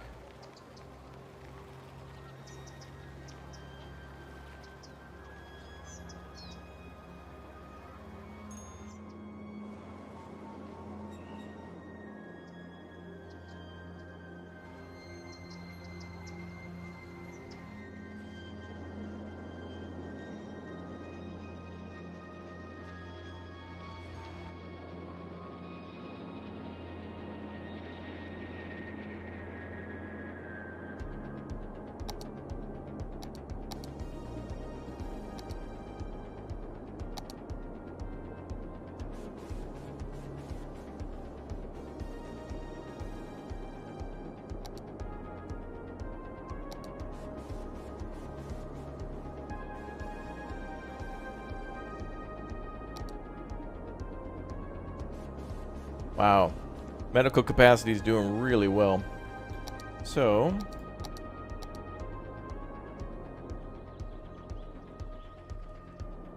oh yeah, we gotta put some more stuff here too.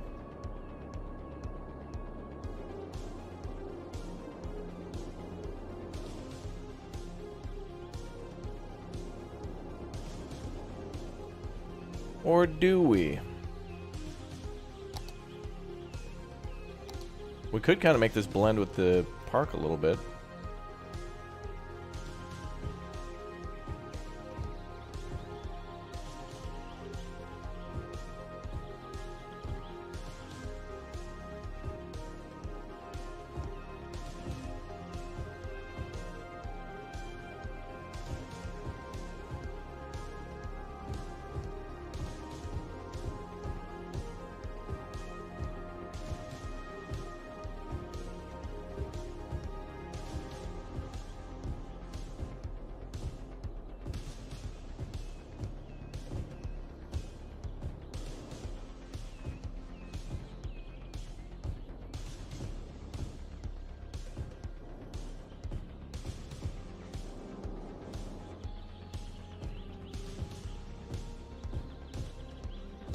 There we go, that's looking nice.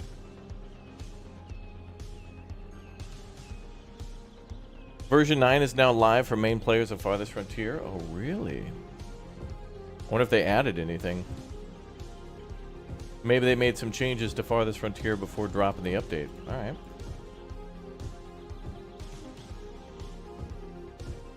Interesting.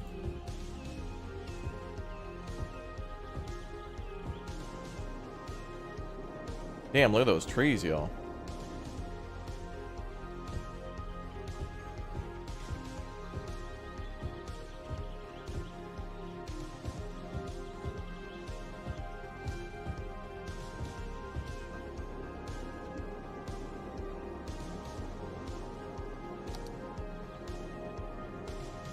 Blends in nicely.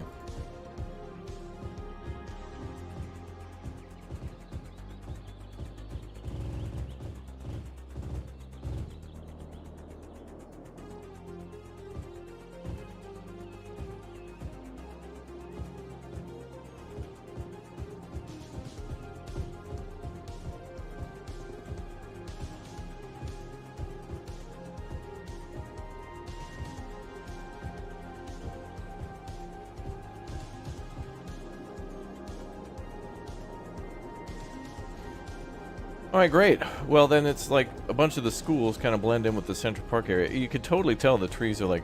the further you look away, the trees are different. But when you look up close, that lighting... hard to tell them apart sometimes. But now we can connect footpaths to those areas. I'm pretty sure.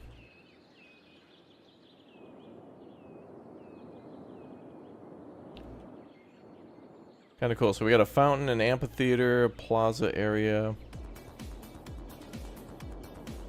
It'd be really cool if this thing had a metro connection.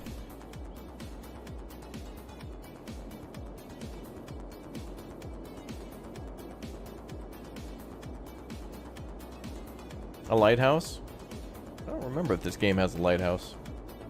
I think SimCity 4 had a lighthouse. I loved building that one. I think it increased safety and stuff in the town.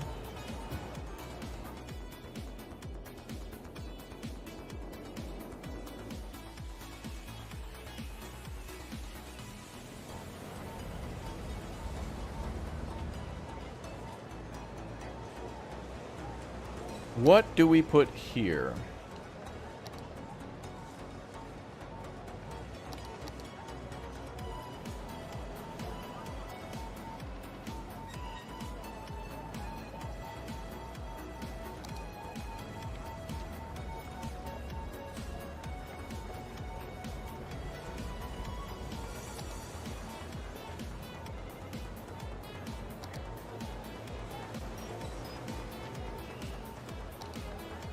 Whoa.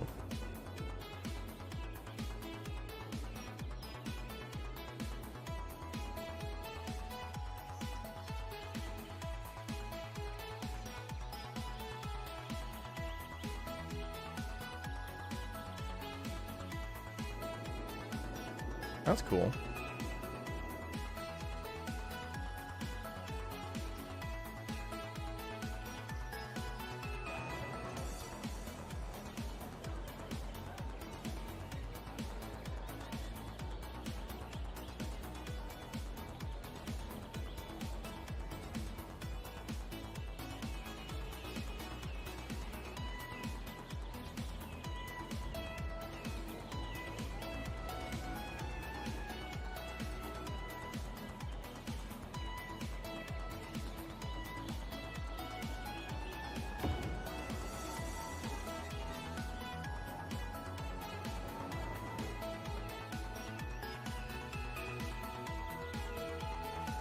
It's a lawsuit waiting to happen, but you know, fine.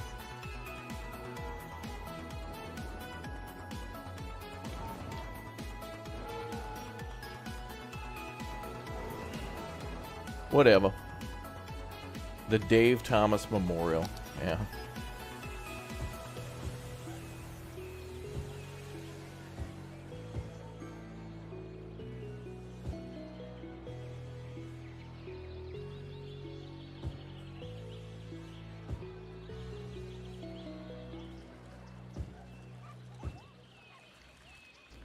Looks nice. Yeah, it seems cool.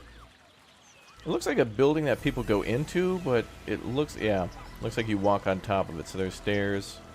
Actually, you can walk into it and then out here.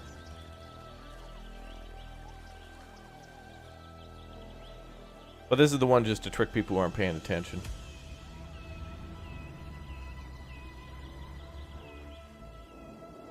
The Darwin Monument.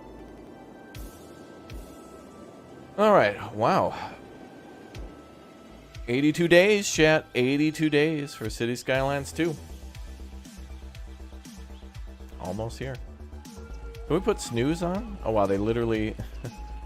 Day-night cycle. I think we can put snooze... Yeah, if the game gets delayed, we'll just put it on snooze.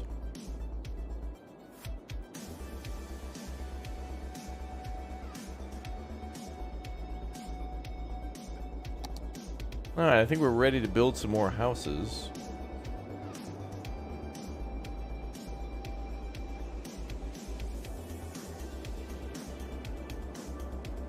I feel like we could build a big stadium here too, somewhere.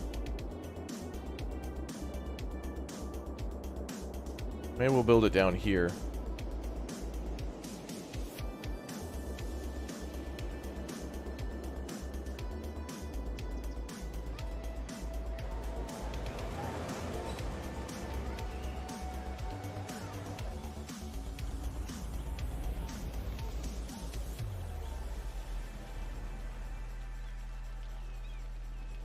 So many people.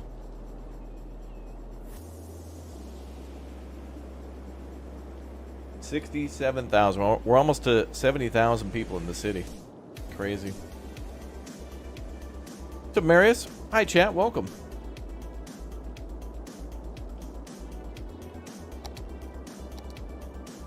How are we doing for leisure and parks and stuff?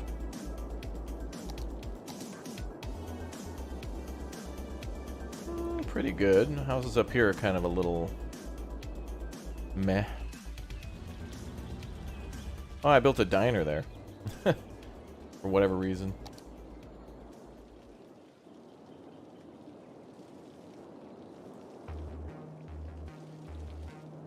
Wait a minute.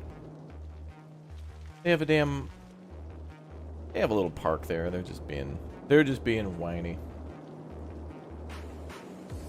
How's the traffic going? I don't know. I kind of like stopped focusing on that to work on schools and hospitals and stuff. And it looks like it's getting bad again. But that's how it goes. Like, for me, it's like if I work on the traffic, it'll be fine. The moment I stop working on it, then one more person moves into the city, throwing off everything. Have to start over.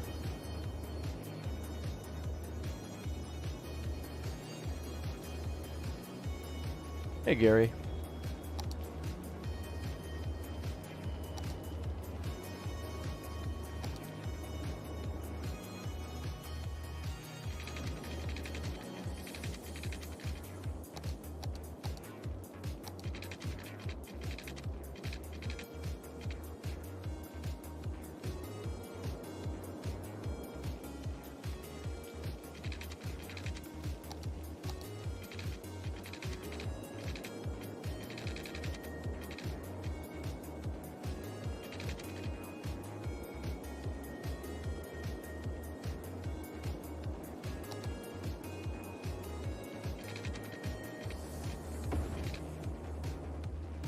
Alright, let's try to make...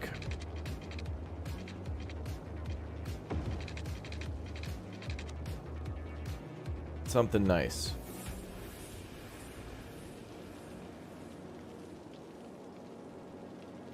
Yeah, traffic is like spice. It must flow.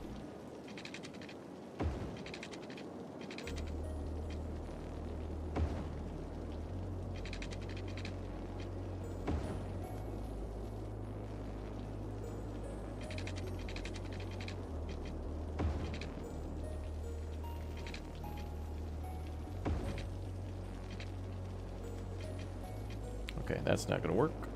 I'll figure that out later. I want to start down here. I want to leave that tree and that rock alone.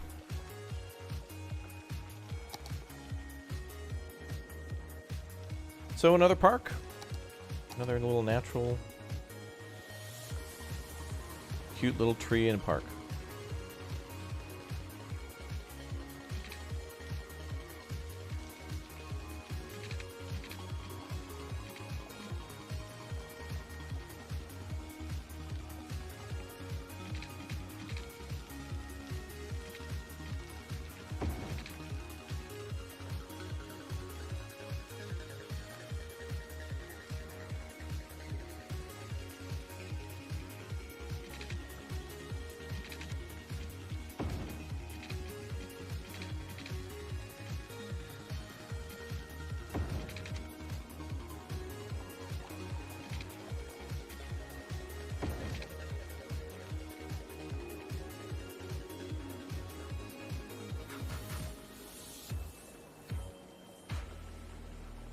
You like this game?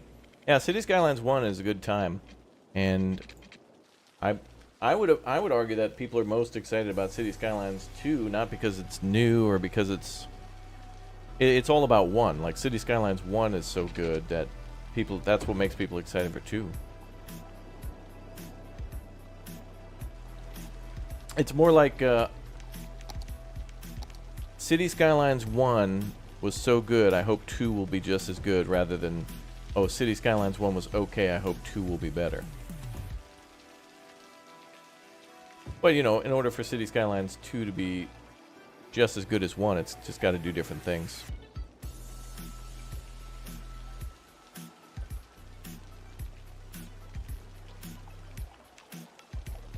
And do what 1 did better.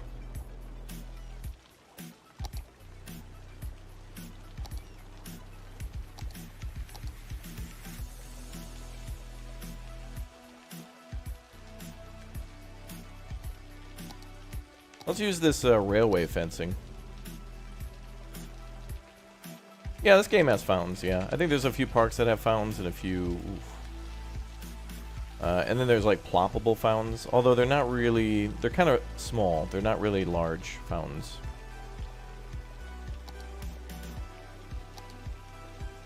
Yeah, we'll leave that alone.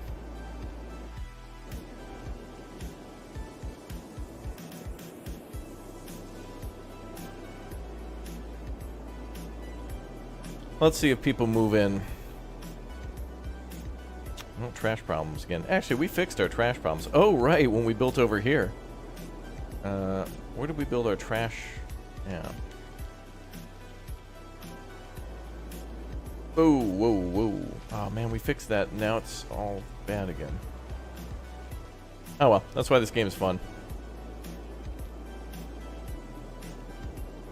Yeah, I agree. City Skylines 2, if it removes the need for a lot of mods or takes a lot of mods into account. Like, they can't include every mod in the game.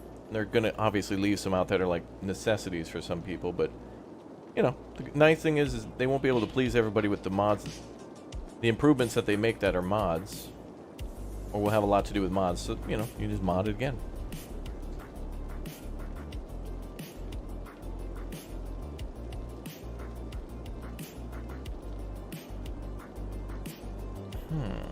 Oh.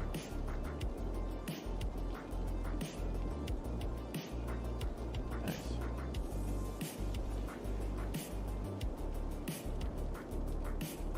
Oh, right.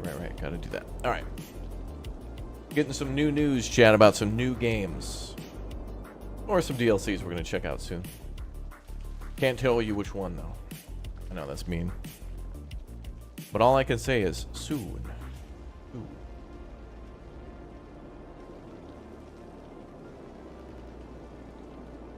Well, I certainly appreciate how green we were able to keep the city.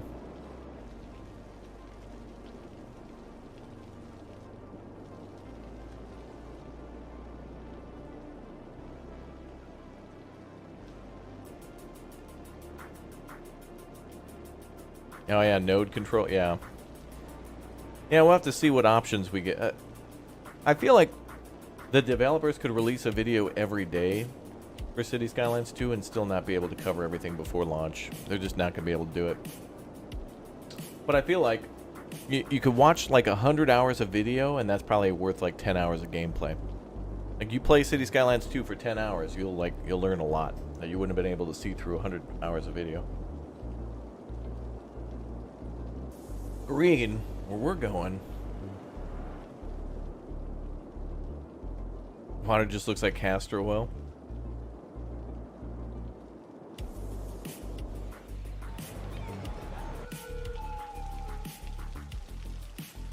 Have I ever tried a different type of game? Like other than city builders? For sure. I think when we started on the channel, I mostly played strategy games, but then branched out into city builders and then like other building types of games, like survival and tycoon games, because I love those too. Like, you know, Roller Coaster and Railroad Tycoon's what I grew up with, so anything related to Transport Fever and Planet Coaster and in between, those are good. Do I like City Skylines 2 better than 1? If so, why? Well, I'm certainly excited to see where City Skylines 2 will go. And because I think we all wanted to see a sequel and not continued DLC all the time. DLC's cool, but at a certain point we just needed a new game, so I'm excited to see that we're getting another city builder. And I'm happy that it's City Skylines 2. But I do want to see other city builders. I want to see more competition. I think games like Life by You and Paralives will give The Sims 4 good competition for when they make The Sims 5. And we need that, otherwise, you know, we'll get DLCs that add a chair for $80. Like, developers and publishers will be as lazy as possible to get the most amount of money. So if there's some good competition, and if there's people saying, hey man, not interested in buying that, then they'll have to put more and more in there.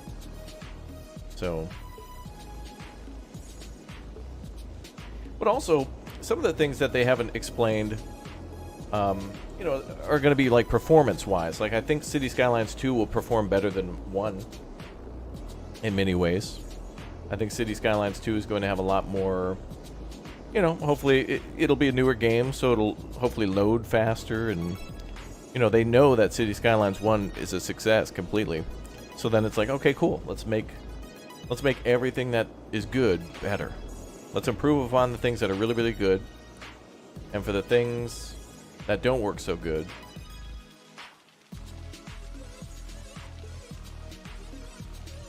let's do it again.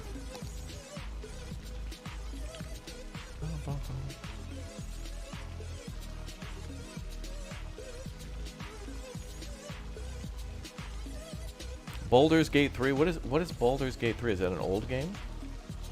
That must be like an old indie title.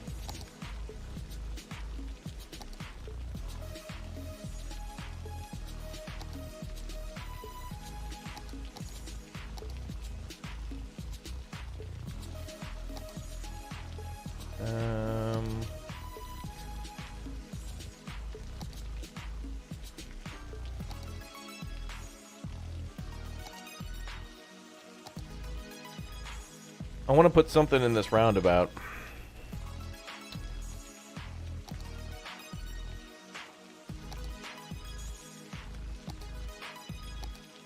You know, honestly, the only other time in my life I've ever heard about Baldur's Gate is, well, except for recently with the hype of Baldur's Gate 3. Like, I think I heard about Baldur's Gate 3, like, a year ago or something, and I was like, oh, that would be cool.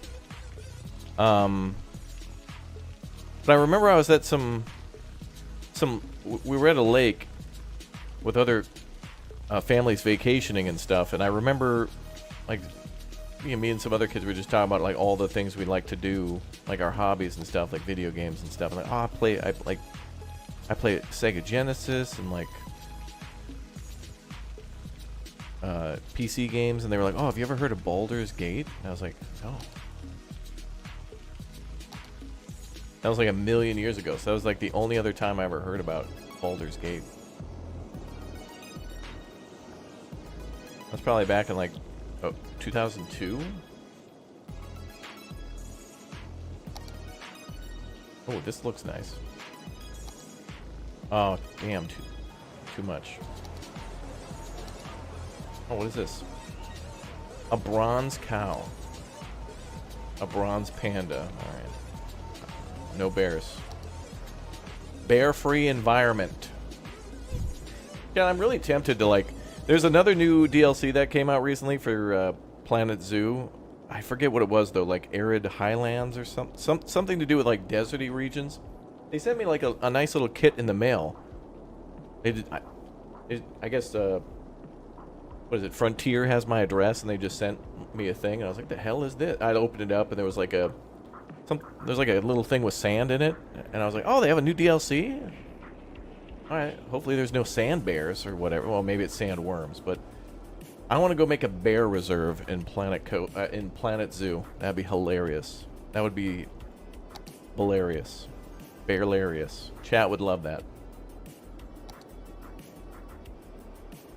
Biodome? No. Vertical farm? No.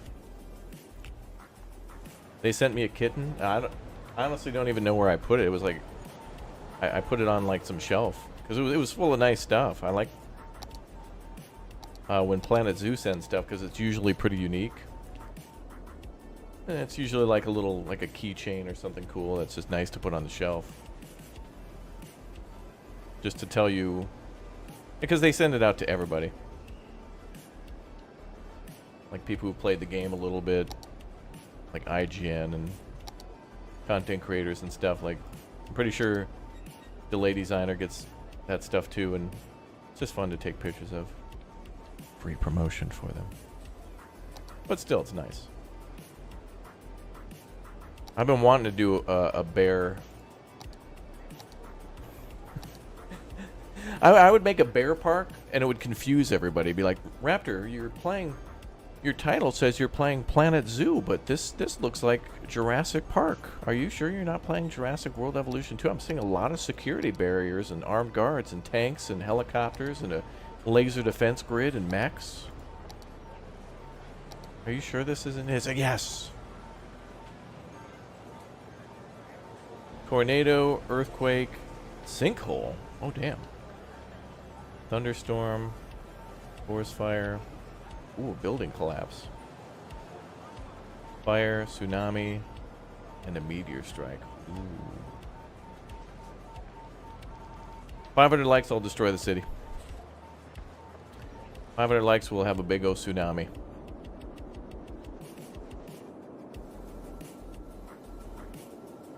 Bears are cool. Yeah, I agree. They just kill me in games, but I think bears are very fascinating animals. They're very much mammal and like they have like dinosaur level behavior sometimes.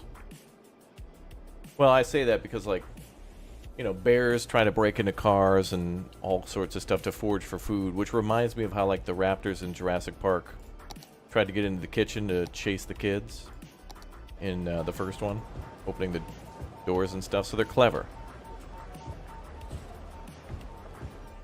Bears and dinosaurs, no difference.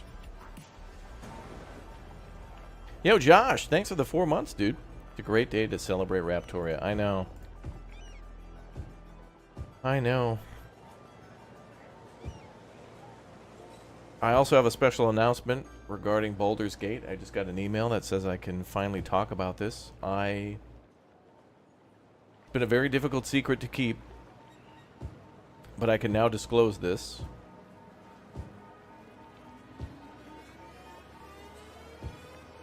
And now I can finally say that I am not a playable character and have nothing to do with Baldur's Gate 3 in any way, shape, or form. You cannot find me in there. I'm not a voice actor.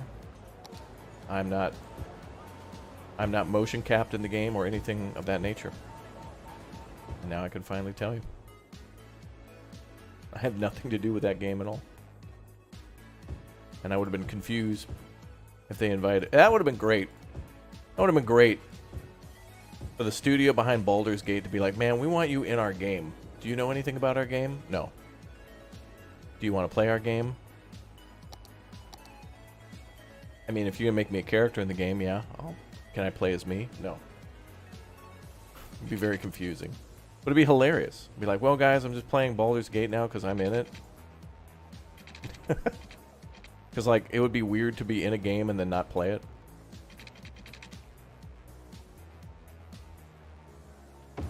That would have been very weird. Like, guys, I'm in Baldur's Gate, but I'm not going to play it.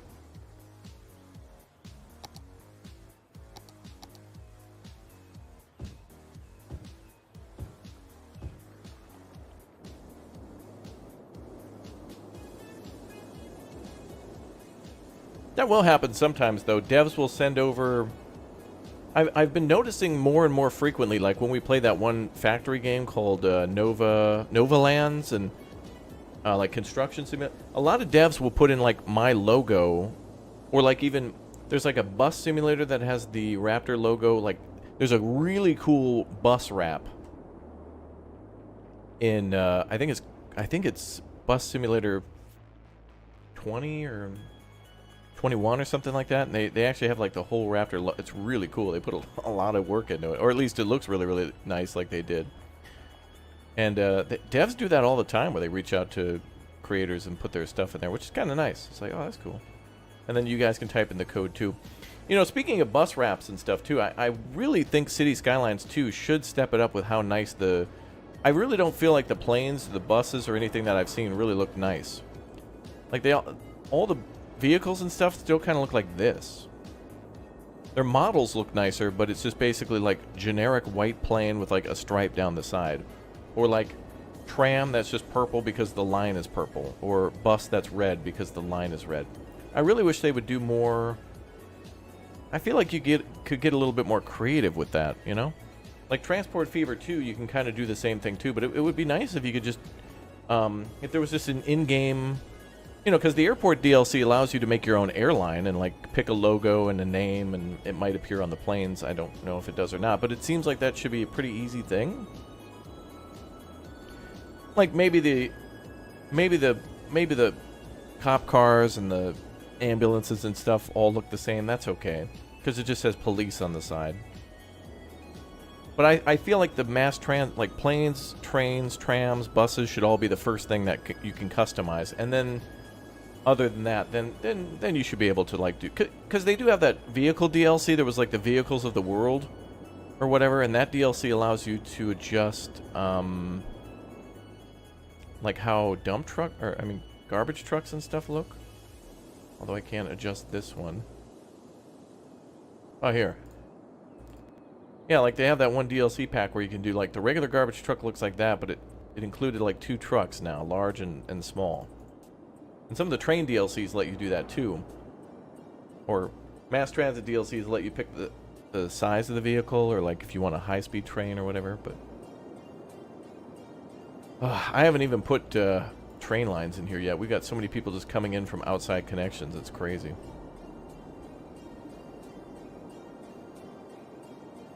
Yeah, I want a party bus full of raptor heads. That's right. That's exactly right. Is this a demo? No.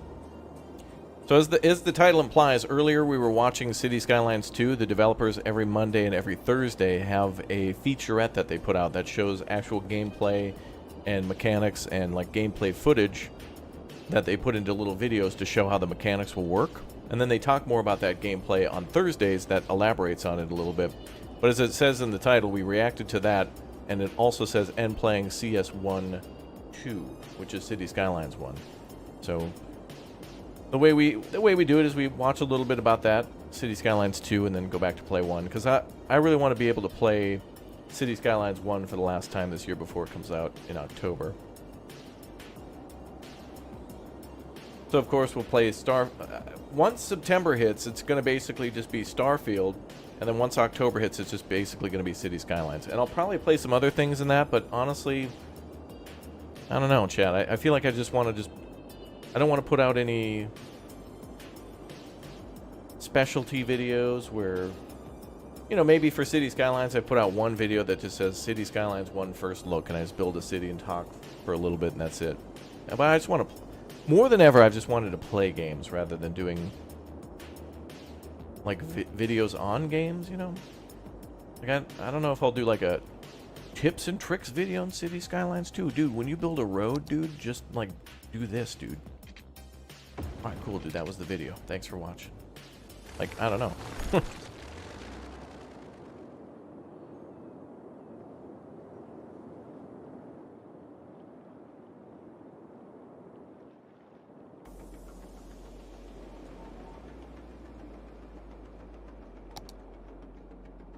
You know what'd be really funny, though? I want to make sarcastic videos where it's just like, did you know in City Skylines 2 you can build roads? And then just click, and a road pops down. That's all we have time for today. Thanks for watching. People would be mad. The comment section would be wild. You'd see all these people, dude, we knew that. You've lied to us. I thought this was going to be a good video.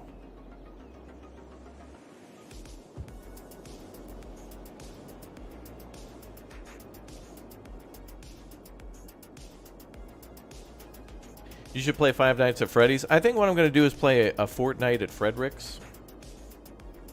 I want to play a dollar store knockoff. Wait a minute. There's got to be some Roblox knockoff of Five Nights at Freddy's. Does anyone have kids who play some sort of a Roblox equivalent of Five Nights at Freddy's? Anybody?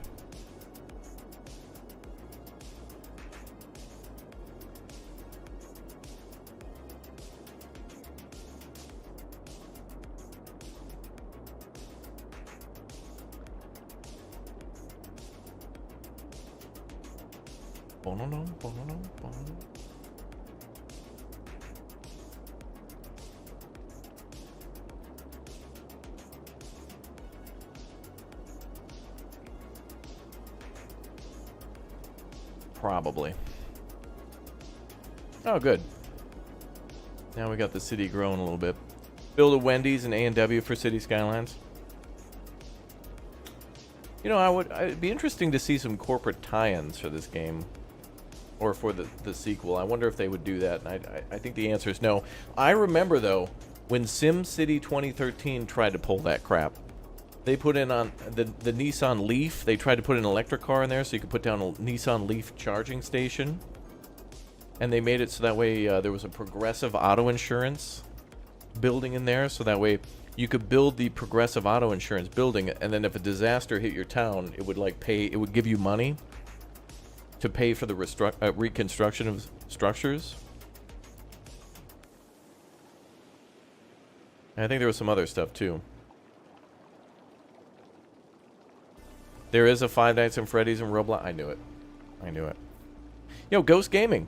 Thank you very much for the 10 Norwegian kroner, dude. Thank you very much. Tech. Thank you. Welcome.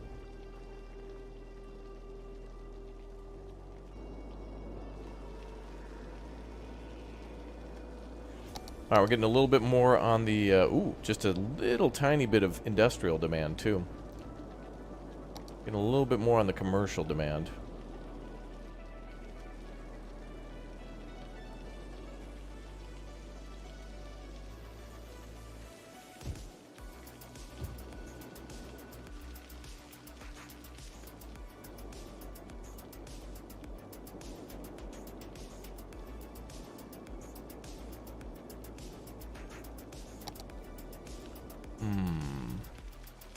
Chris cut fries and root beer. I haven't been to an A&W in a long time.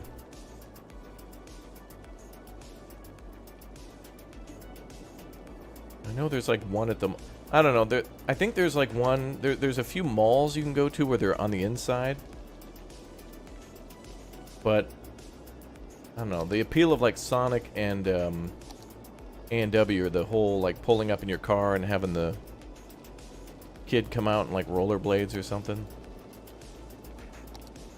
You know, I do miss the commercial though. You guys remember those commercials with the two dudes who would be in the like the van for Sonic, and just be like, just two like nerdy friends would be going out to a Sonic.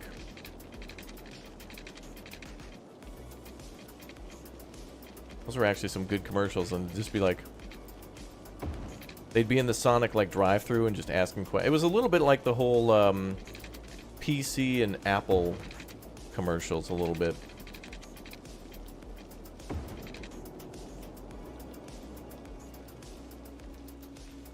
Park Rapids, Minnesota has one with the car hops. Oh, an A&W. I remember when a Sonic opened up for the first time near a friend's house in like Elk River. And I think the same for Krispy Kreme too. That was in Coon Rapids, or what the hell was that? Krispy Kreme. It was over by where the Walmart is. I know that doesn't really narrow it down, but the hell was that place? There was a huge place where there was like a Best Buy and like a Sears. Hell was the name of that mall area? They always have the same like 4 words that they use. It's either like Ridge, Hill, Rose Hill, Ridgedale. Actually, maybe that was the name of it. Ridgedale Mall? I don't know.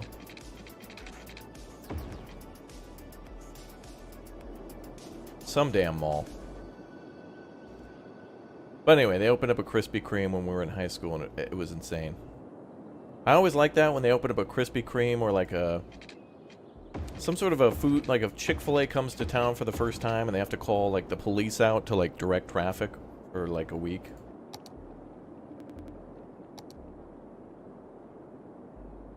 And like they literally have to change, like I like it when they have to call the police out to change how traffic functions.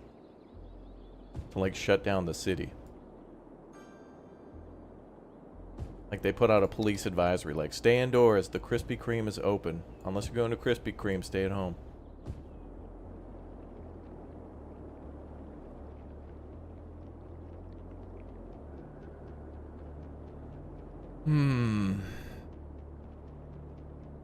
Yeah, it was the Twin Pines Mall.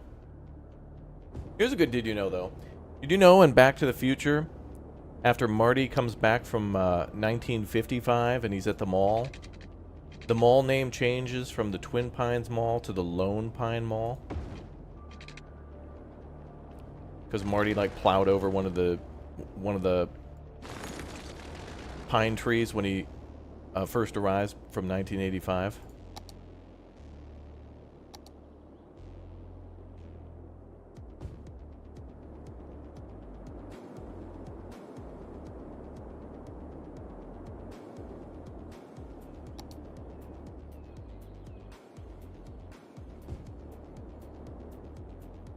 Well, this is a huge residential area. I wanted to build a stadium over here, but if we do that, I kind of want to connect it to to a highway, but I kind of killed my highway.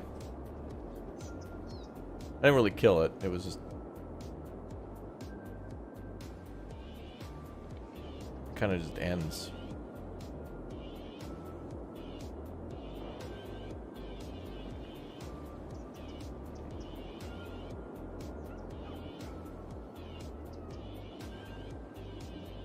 $88 miles an hour mark. The Libyans! The Libyans!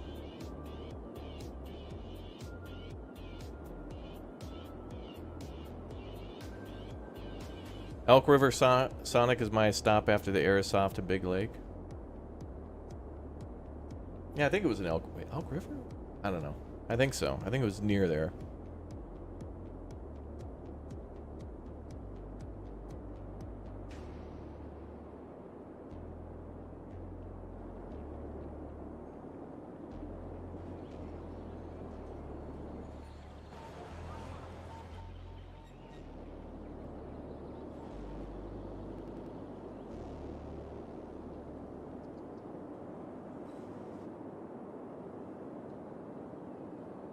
Looking good.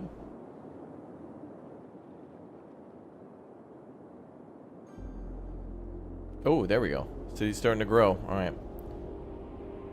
Now it's going to be interesting because it's going to be a fight between residential, and then that'll stop, and then commercial will pop up, then that'll stop. And I think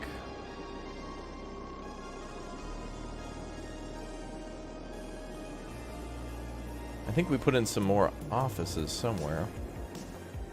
Oh, there's some of the industrial that popped up. Just a little smidge. Just a little sprinkling of industrial.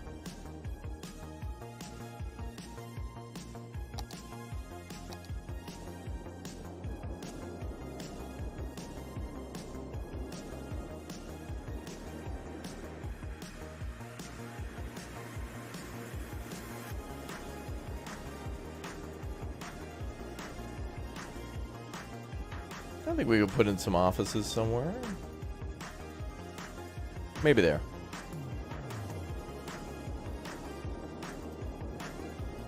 '80s music, yeah.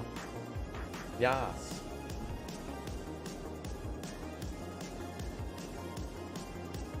Bum bum bum.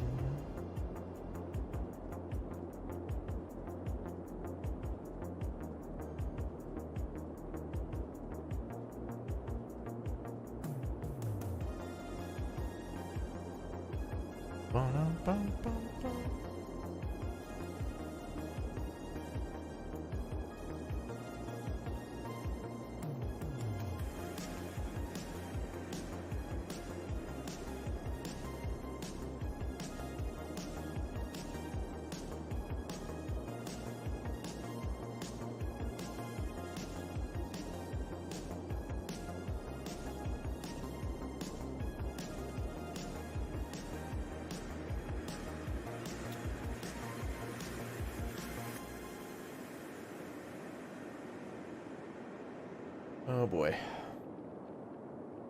It's groovy. You know, now when I hear 80s music, I just think of all the mall videos I've seen on YouTube of people, you know, going to like an abandoned mall or talk about the history of a mall or something. Bright Sun Films does a lot of that.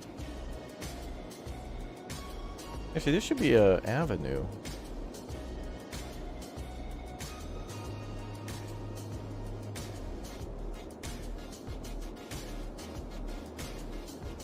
You know, these should connect.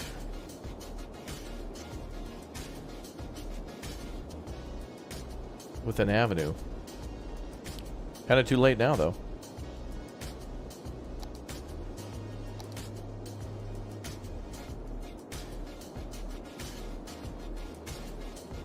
You know, honestly, I expected traffic to be way worse.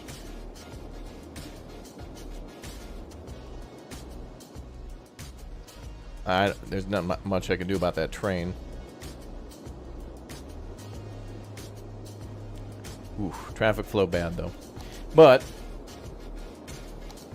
as you all know, one way to improve traffic without even really doing much is to just provide more bus stops and stuff.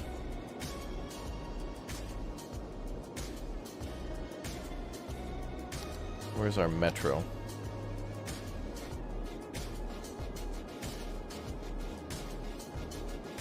Wow. 1,200 residents per week via the metro. Wow. 400 by train. 53 people via cable car. What is that thing? Oh, monorail. What about taxi? I usually never build a taxi service. There's taxi depot and a taxi stand.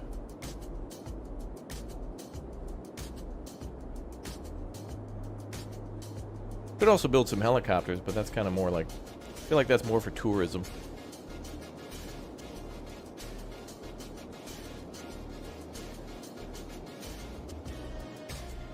And I really haven't been building any buses at all. Well, that's not true. We have buses like,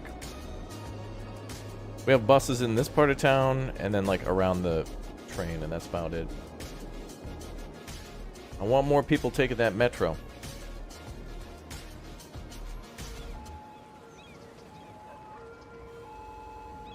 $522 people. Damn.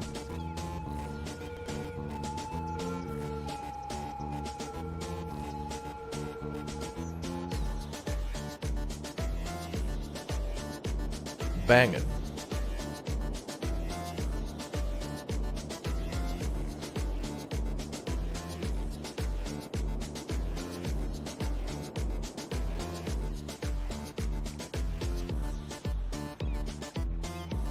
It's really nice to see the flow in this game, though. All the traffic and the people walking around.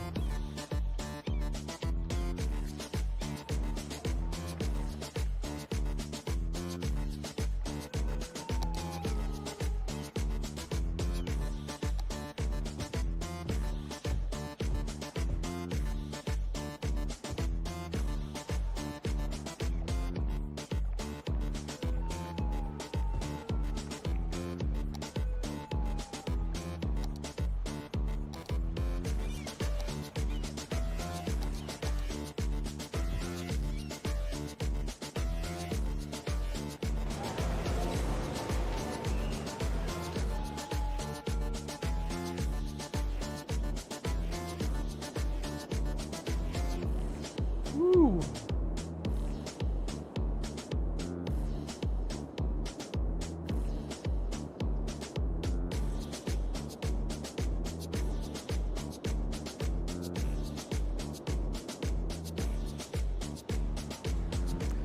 This is some Sean Paul music.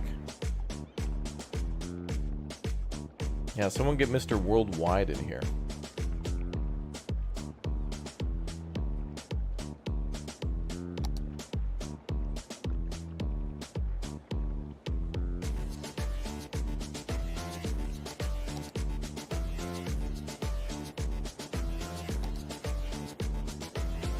Will City Skylines 2 have ships and boats? Yeah, I think I've seen some ferry services in that one. I'm really curious to see how the metro systems will work too in the beginning. Like, for example, will we get the hubs at the very start? You know what I mean? Like where there's the ferry, like the bus hub that goes into a ferry. You know, where they're like interconnected, that kind of thing. And I hope the answer is yes. Like, I hope we get immediate buildings that go together.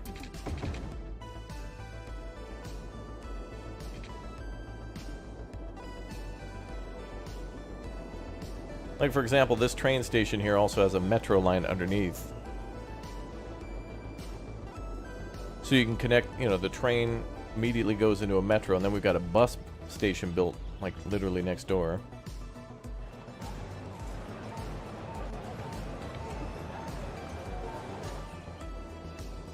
Yeah. I hope so.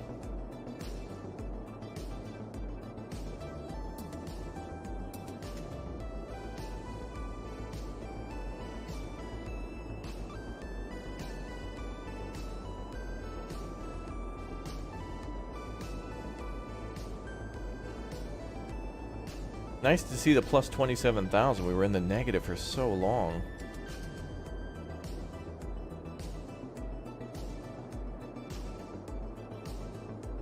Yeah, I hope they don't make it a DLC as well. But what would be nice is, because now we have the whole... So, City Skylines 2. Let's talk a little bit more about that. City Skylines 2 will have the whole modular system where, like, you can take a school and then add, like, wings onto the school. Or a hospital. And it would be nice is if we could take a train station and we could add, like, plop, like, a bus depot onto the train station, or... that very same train station, if you could plop a metro, like a monorail onto that. Now, we haven't seen monorails, so those probably won't be in the next game, but, without a DLC. I don't know for sure. But I'm just saying, it would be nice if you could take generic version 1 bus station, and then add a metro onto it, or add a train station onto it, or add a different bus station onto it, or something like that, to have, like, 2 different bus stations that could work, you know, independently, but as one building, that kind of thing. But I think there's a lot more room that they could expand upon in that. There's a crazy amount of potential for building your own hubs that way. And it would be perfect for fitting into your cities a lot better. Like, for example, here, you know, we got our tram depot, and of course the tram has a stop in front of the train station, or next to it somewhere, right here, I think. So, you know, we've got parking garages, we've got a tram station, we've got a train station, we've got a metro, and we've got a bus line all in the same area. And it'd be cool to, like, somehow put that into one building or something like that. It'd be nice.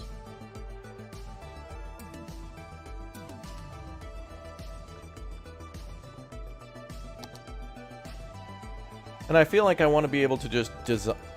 I feel like with the click of a button, I should be able to change the design of a bridge, just its appearance, without having any of the parameters changed.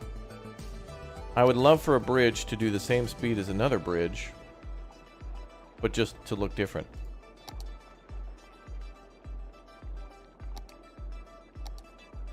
Just for variety and flavor. Flavor.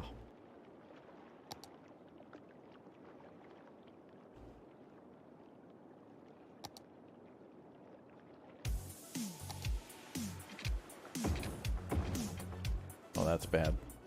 That's a one-way.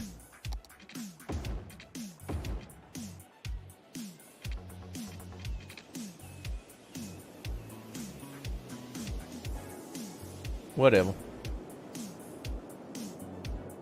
You want to build a military base with an airfield? Yeah, you can do that in City Skylines 1. City Skylines 2, you won't be able to do that in the vanilla game, more than likely. But mods will come along and add all those assets for sure. Did I read that the interview with the developers where they said that they couldn't make the game realistic, otherwise everything would be parking lots? Well, I mean, I think they're making it realistic by adding parking lots into the game's base function. Like, City Skylines 2 will have it so that way parking lots are part of, like, how the AI cars function. But they are right about pretty much everything now just being a giant parking lot. You know, I would like to move, chat, and live in a city where I could just take a train to go get my groceries. That would be my dream. I freaking love trains. Part of my evil plan.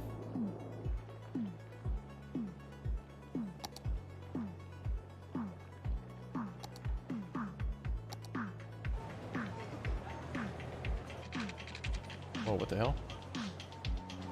Oops.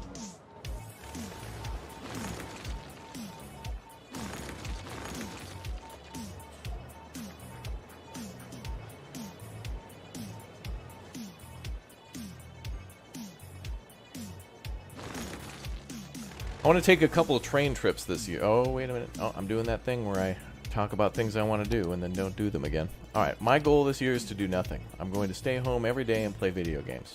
And then complain about not leaving the house later. There we go. Goal achieved. Do I live close to the blue line or the green line? Brother, I always live close to the red line because I live my life a quarter mile at a time, 0 to 60 real quick. Brother, high torque, low speed, high drag, brother. Muscle car of my own freedom, brother. Hell yeah. Noisy and inefficient. Hell yeah, brother.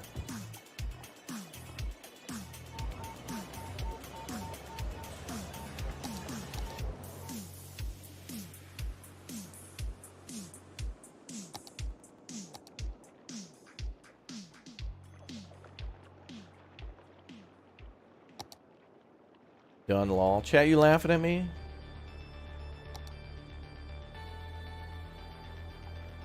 How about y'all come visit me? I mean, that's what the streams are for. What the hell is this? Conference hotel.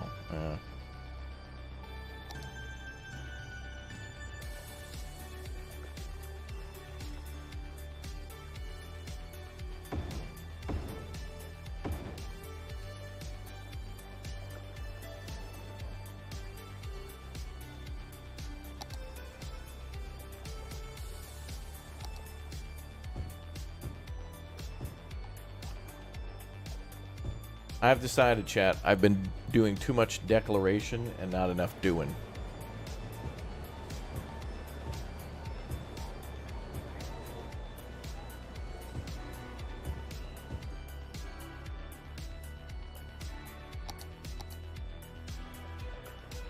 There are a couple cool hotels.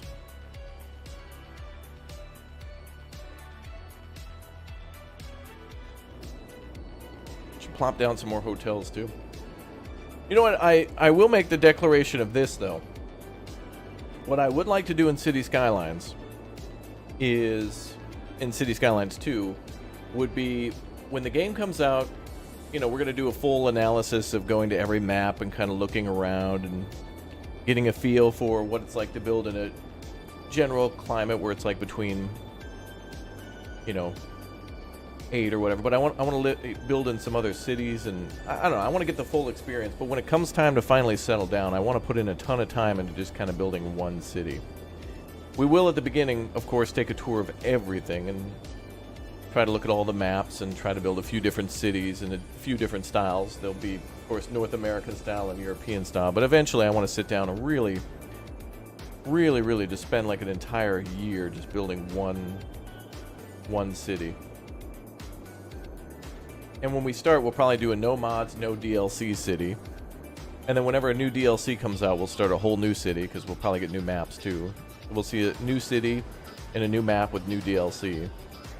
But keep that old city untouched. City Skylines first stream will be 6 hours at least. Correct.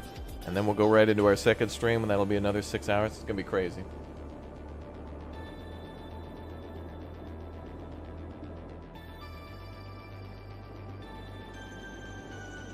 I'm going to call it October, because I'm going to be at home for all of October. October.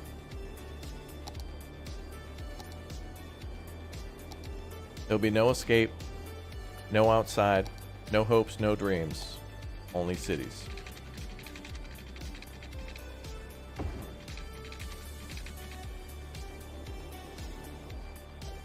Streamapalooza, yeah. Planning some PTO? Yeah, last year I kind of hung out with some family a bit, and Bradford came over and stuff, and I was able to get away for a little bit and like, you know, do some things I wanted to do. So I'm going to take my version of PTO, chat, which is 1 or 2 streams a day, and then go out and get some other stuff done in the background. Now, I hate to go back on what I said about not declaring things, but there are some things I have to legally do, or I'm going to go to jail. Like, for example, I got to go to the DMV. I got to go to the DMV soon and get my license renewed. So if I don't do that, I could end up in federal prison. No, probably not, but... There's a few things I gotta do. So I may as well just be like, hey, if I'm going over to the DMV, maybe I'll go to the State Fair too. Grubhub is on standby. It's too much time. I'd have to like sort through. I was gonna use water and sunlight. I'm converting to photosynthesis. It'll be more efficient for the content in which the algorithm hungers for.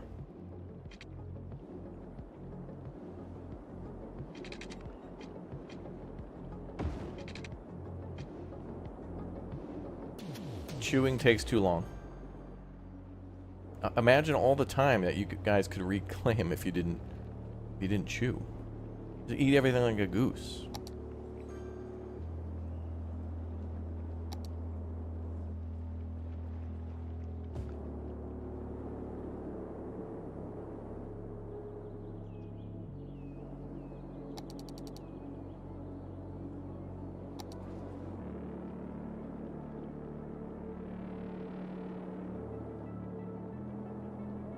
Well, looks like industrial and office demand are coming up again. You love the channel? I'm happy to hear that. I'm glad so many people in the chat have time for this little old channel. Bob Vila's This Old Channel.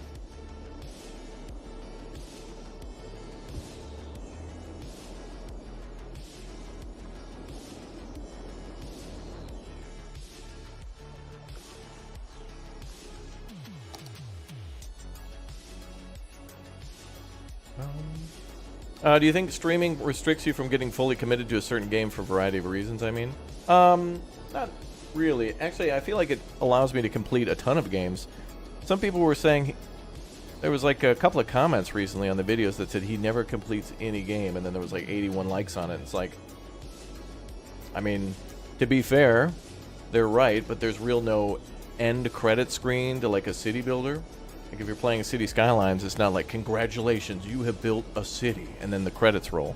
Like, there's no like cutscene, you know. But we've completed tons of games on the channel because of streaming. Like, we've completed Ghost of Tsushima and Dave the Diver, and I was able to get into a lot more games than I would have if I just made... If I made 30-minute videos a day about them rather than play them for hours at a time, you know, I wasn't able to fully complete games like Aliens Dark Descent or whatnot, but, I mean, at least we're able to get really deep into them before something else comes along. And I feel like that maybe is a modern problem, too, where we've got, I always joke, too many games, not enough time, but it's true. Like, people are playing... There's probably people out there who've been waiting for Diablo 4 and Baldur's Gate for a very long time, and they're not done with what they wanted to do in Diablo yet. Now they got to do Baldur's Gate as well. But then they're going to want to play Starfield. So then it's like, is there enough time to get everything you want to get out of Baldur's Gate 3 before Starfield comes around? But then there's other people who don't mind playing multiple games at a time.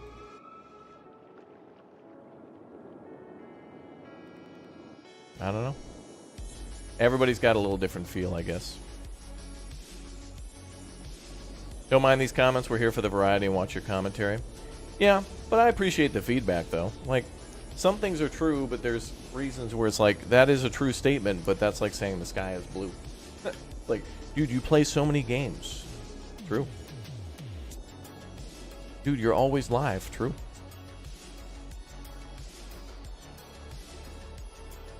You're finding a hard time to sleep because of all the games releasing, yeah.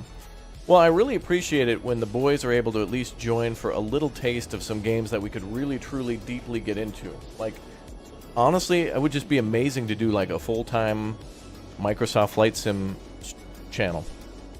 Just anything, but that never works out because then you always branch out from there. I feel like there's no scenario where I could just play Microsoft Flight Sim.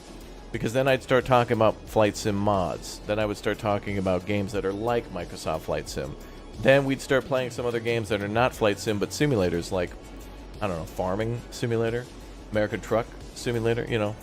And then the next thing you know, we're playing Transport Fever because that has to do with cars, planes, trains, and automobiles. And then the next thing you know, we're into City Skylines. And then, I think every game nowadays also has like... They try to throw in a little there's always like a little farming mini game in every game now. Like even the new Star Wars game had a little bit of that, where like you could go on the roof and like plant and take care of crops and like look at, like there's like farming and fishing mini games like everywhere. In fact, that game even had kind of a fishing mini game a little bit. You had to talk with that guy. Well, you had an aquarium. Oh, that's true. Yeah, we finished Dredge as well. Yeah, I don't know. I think there's this fear. Indie devs do it right, where they make a game that's about, like, you know, Dave the Diver, Dredge, a few of these games. Like, I really don't... If you make a good game that is only 8 hours... some people are just like, dude, it's only 8 hours, bad game. On the other hand, you know, if it's Assassin's Creed 855,000 hour gameplay, it's like, well, I don't have the time for that. Can you just give me a good experience? And at a certain point, you're just rushing to get the game done. I don't know.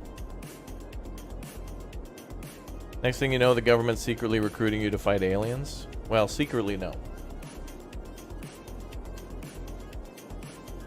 Dude, Starfield is just a government recruitment program to fight the aliens. Chinatown Detective Agency whole day stream would be nice. Look, chat. All right. I mean, I could put the bar on the screen, and I could put like the 5,000 member thing at the bottom, and we could work towards that goal. But is that what you really want? Do you really want Chinatown Detective Agency? Because if I'm gonna play that again, that's got to be a member. Like that's got to be like a thing. Like that's got to be an event. Like how when streamers do subathons and stuff, that kind of thing.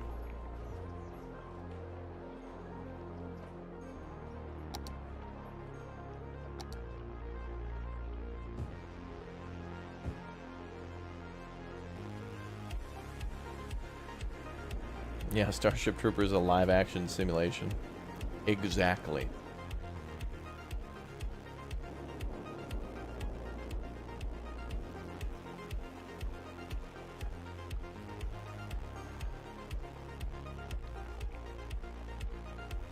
Oh, the sky is pretty.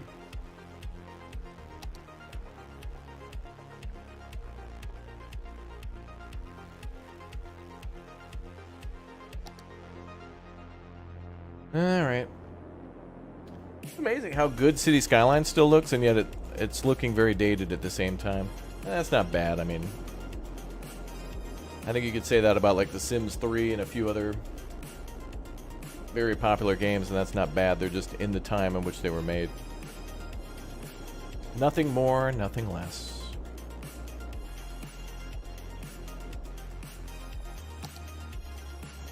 City's looking pretty awesome. I've been enjoying building it, honestly. When I started this city, if you remember, we just kind of started it. We started this city before City Skylines 2 was even announced, or we didn't even know it would be coming, or that we'd even hear about it. So I was just like, hey, let's build this city over the next, I don't know, 2 years. And then they announced City Skylines 2, and now here we are. It looks pretty good, though. I certainly went with a more gridiron experience on this one, but some of my earlier cities, I kind of went the opposite. Like, I feel like a lot of people start with gridiron and then eventually work their way away from that and do more free-flow cities, but this one's got a mix of both. I think we'll do more open residential up here, and then nature reserve. And then we got our island ready to go. Where we're going to launch the rocket. So we'll probably launch the rocket, you know, in 81 days. 81 days, the big space program begins. We're actually launching the rocket to go to Starfield. Dude, City Skylines and Starfield are in the same universe, dude. Oh.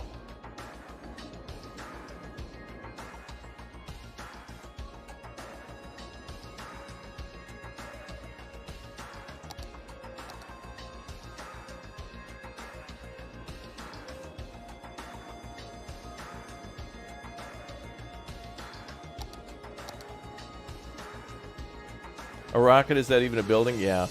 Well, there's two buildings in the game that launch rockets. There's the There's the Space Shuttle launch site. And I don't actually know if it animates that or not.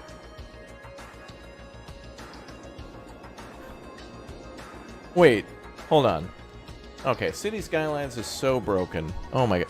Alright, so a giant international... Like, this thing is not just a museum, but actually launches rockets. The sound of this is only as loud as, like, a half of a block.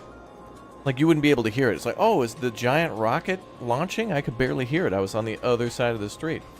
Like, look at how little that sound affects things. Meanwhile, if we go to the old Birds and Bees Park, where birds fly around and chirp and bees buzz... Where the hell is that thing?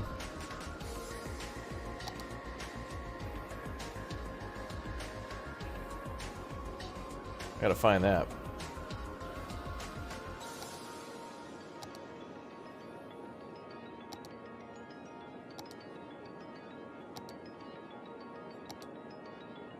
Other parks, maybe? No. Well, anyway, let's just go to a like a basketball court. Okay, that makes no noise. Parking garage makes no noise.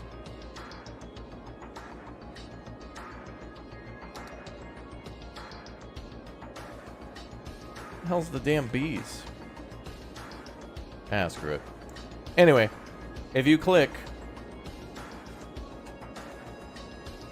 on the Birds and the Bees Park, like what we have over here, I'll just do this. The Birds and the Bees Park makes as much noise as like an international space station launch facility. John, welcome aboard as a bear cub. Thank you very much for clicking and tapping that join button. Welcome aboard. Welcome. Welcome. Good to see you, Green Eyes, in the chat. Show John some love. Thanks for hitting join, dude. Enjoy those new perks and more.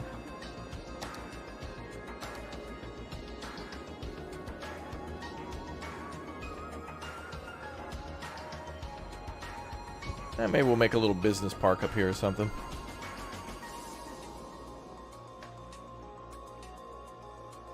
Very nice. Oh, and there goes the new buildings. All right, we need some more commercial and office buildings.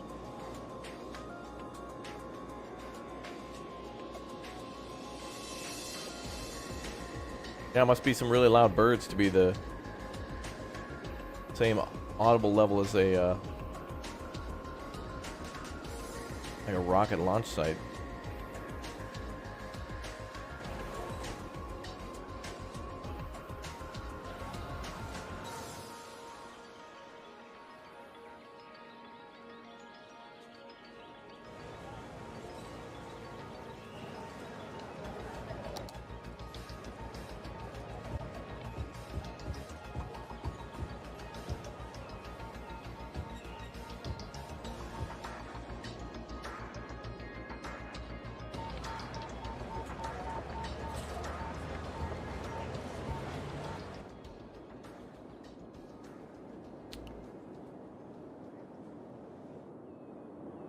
Oh boy. Alright. Damn, I can't believe the progress we made today. Alright, let's check again. Healthcare, very good. Death care, very good. Child care. And elder care. I guess we could make centers for them. That'll be our next goal. Fire hazard is kind of low at 41%. Oh, we built a whole new part of town, so...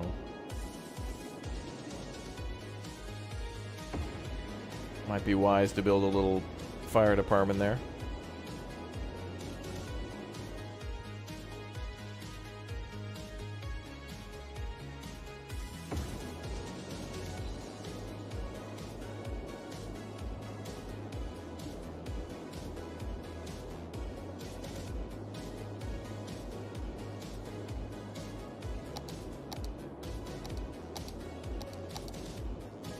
We need another elementary school? Brah.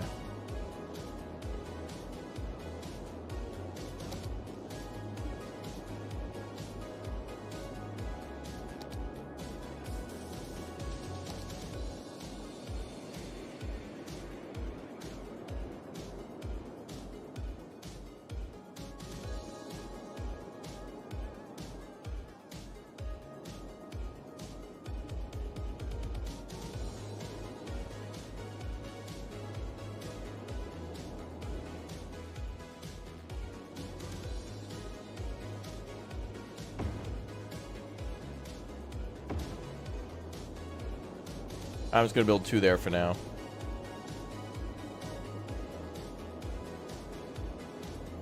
Elementary schools are so hard to like get enough of them. Even with the high capacity stuff, it's like, man, let's keep building more and more. So each of these hold 800. The South Korean one holds 1,500. Oh.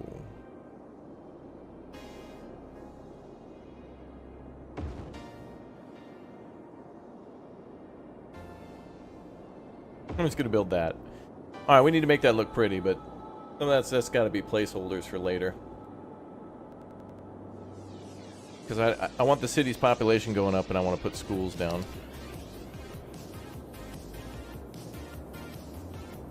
Alright, good. So now we've got enough capacity for 11,000. For 11,000 students. And we have 8,000 eligible. Good. I don't want to worry about elementary schools for a while. Oh, and now high school's too low. You gotta be kidding me. At least our university's good. Alright, now I gotta build another high capacity high school. Do we have one here? There's the Africa one that holds 1,000.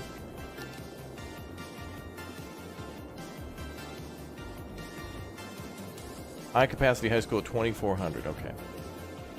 Alright, I'm gonna plop these down and I'm gonna just deal with it later.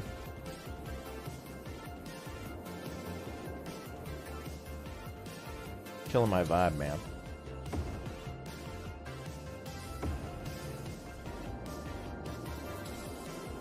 There we go.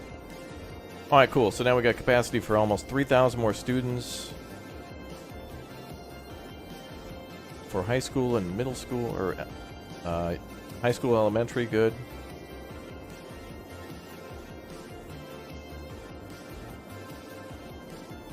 We need YZ's high school. They have a huge high school?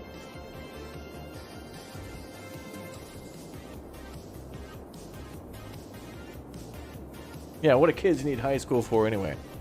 Well, high school, I guess, is the place where you gotta drive your cool cars. Like in,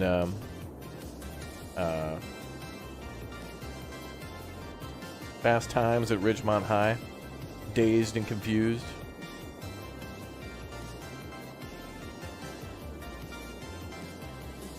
You're trying to get in the Discord, but but you're so dumb. Oh, the link is down below in the chat. If you click that link, it should just bring you right straight there.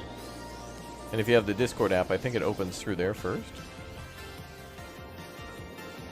And Discord can be tricky if you haven't used it before.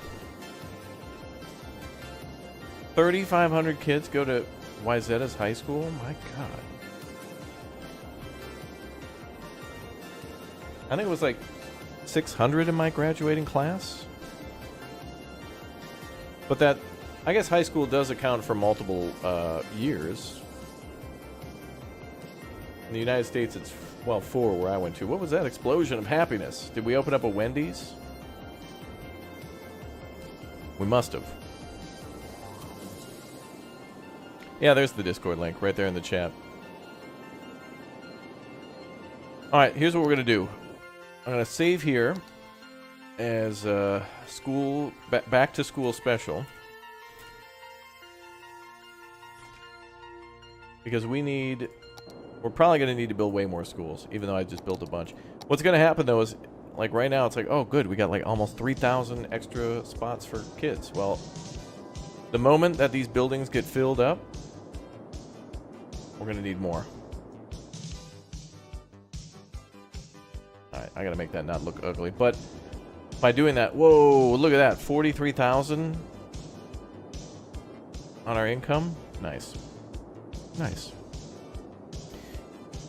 Alright, chat. Well, it was a nice stream, but I'll be seeing you in the next one. We're going to continue on with our next stream of an awesome building game in just a little bit called Thronefall.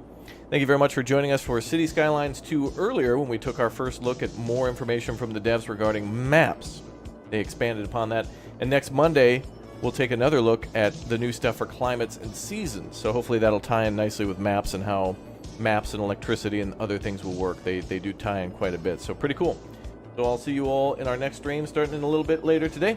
Thank you very much, everybody, for watching, and I'll see you soon for more City Skylines 2. Thanks, guys.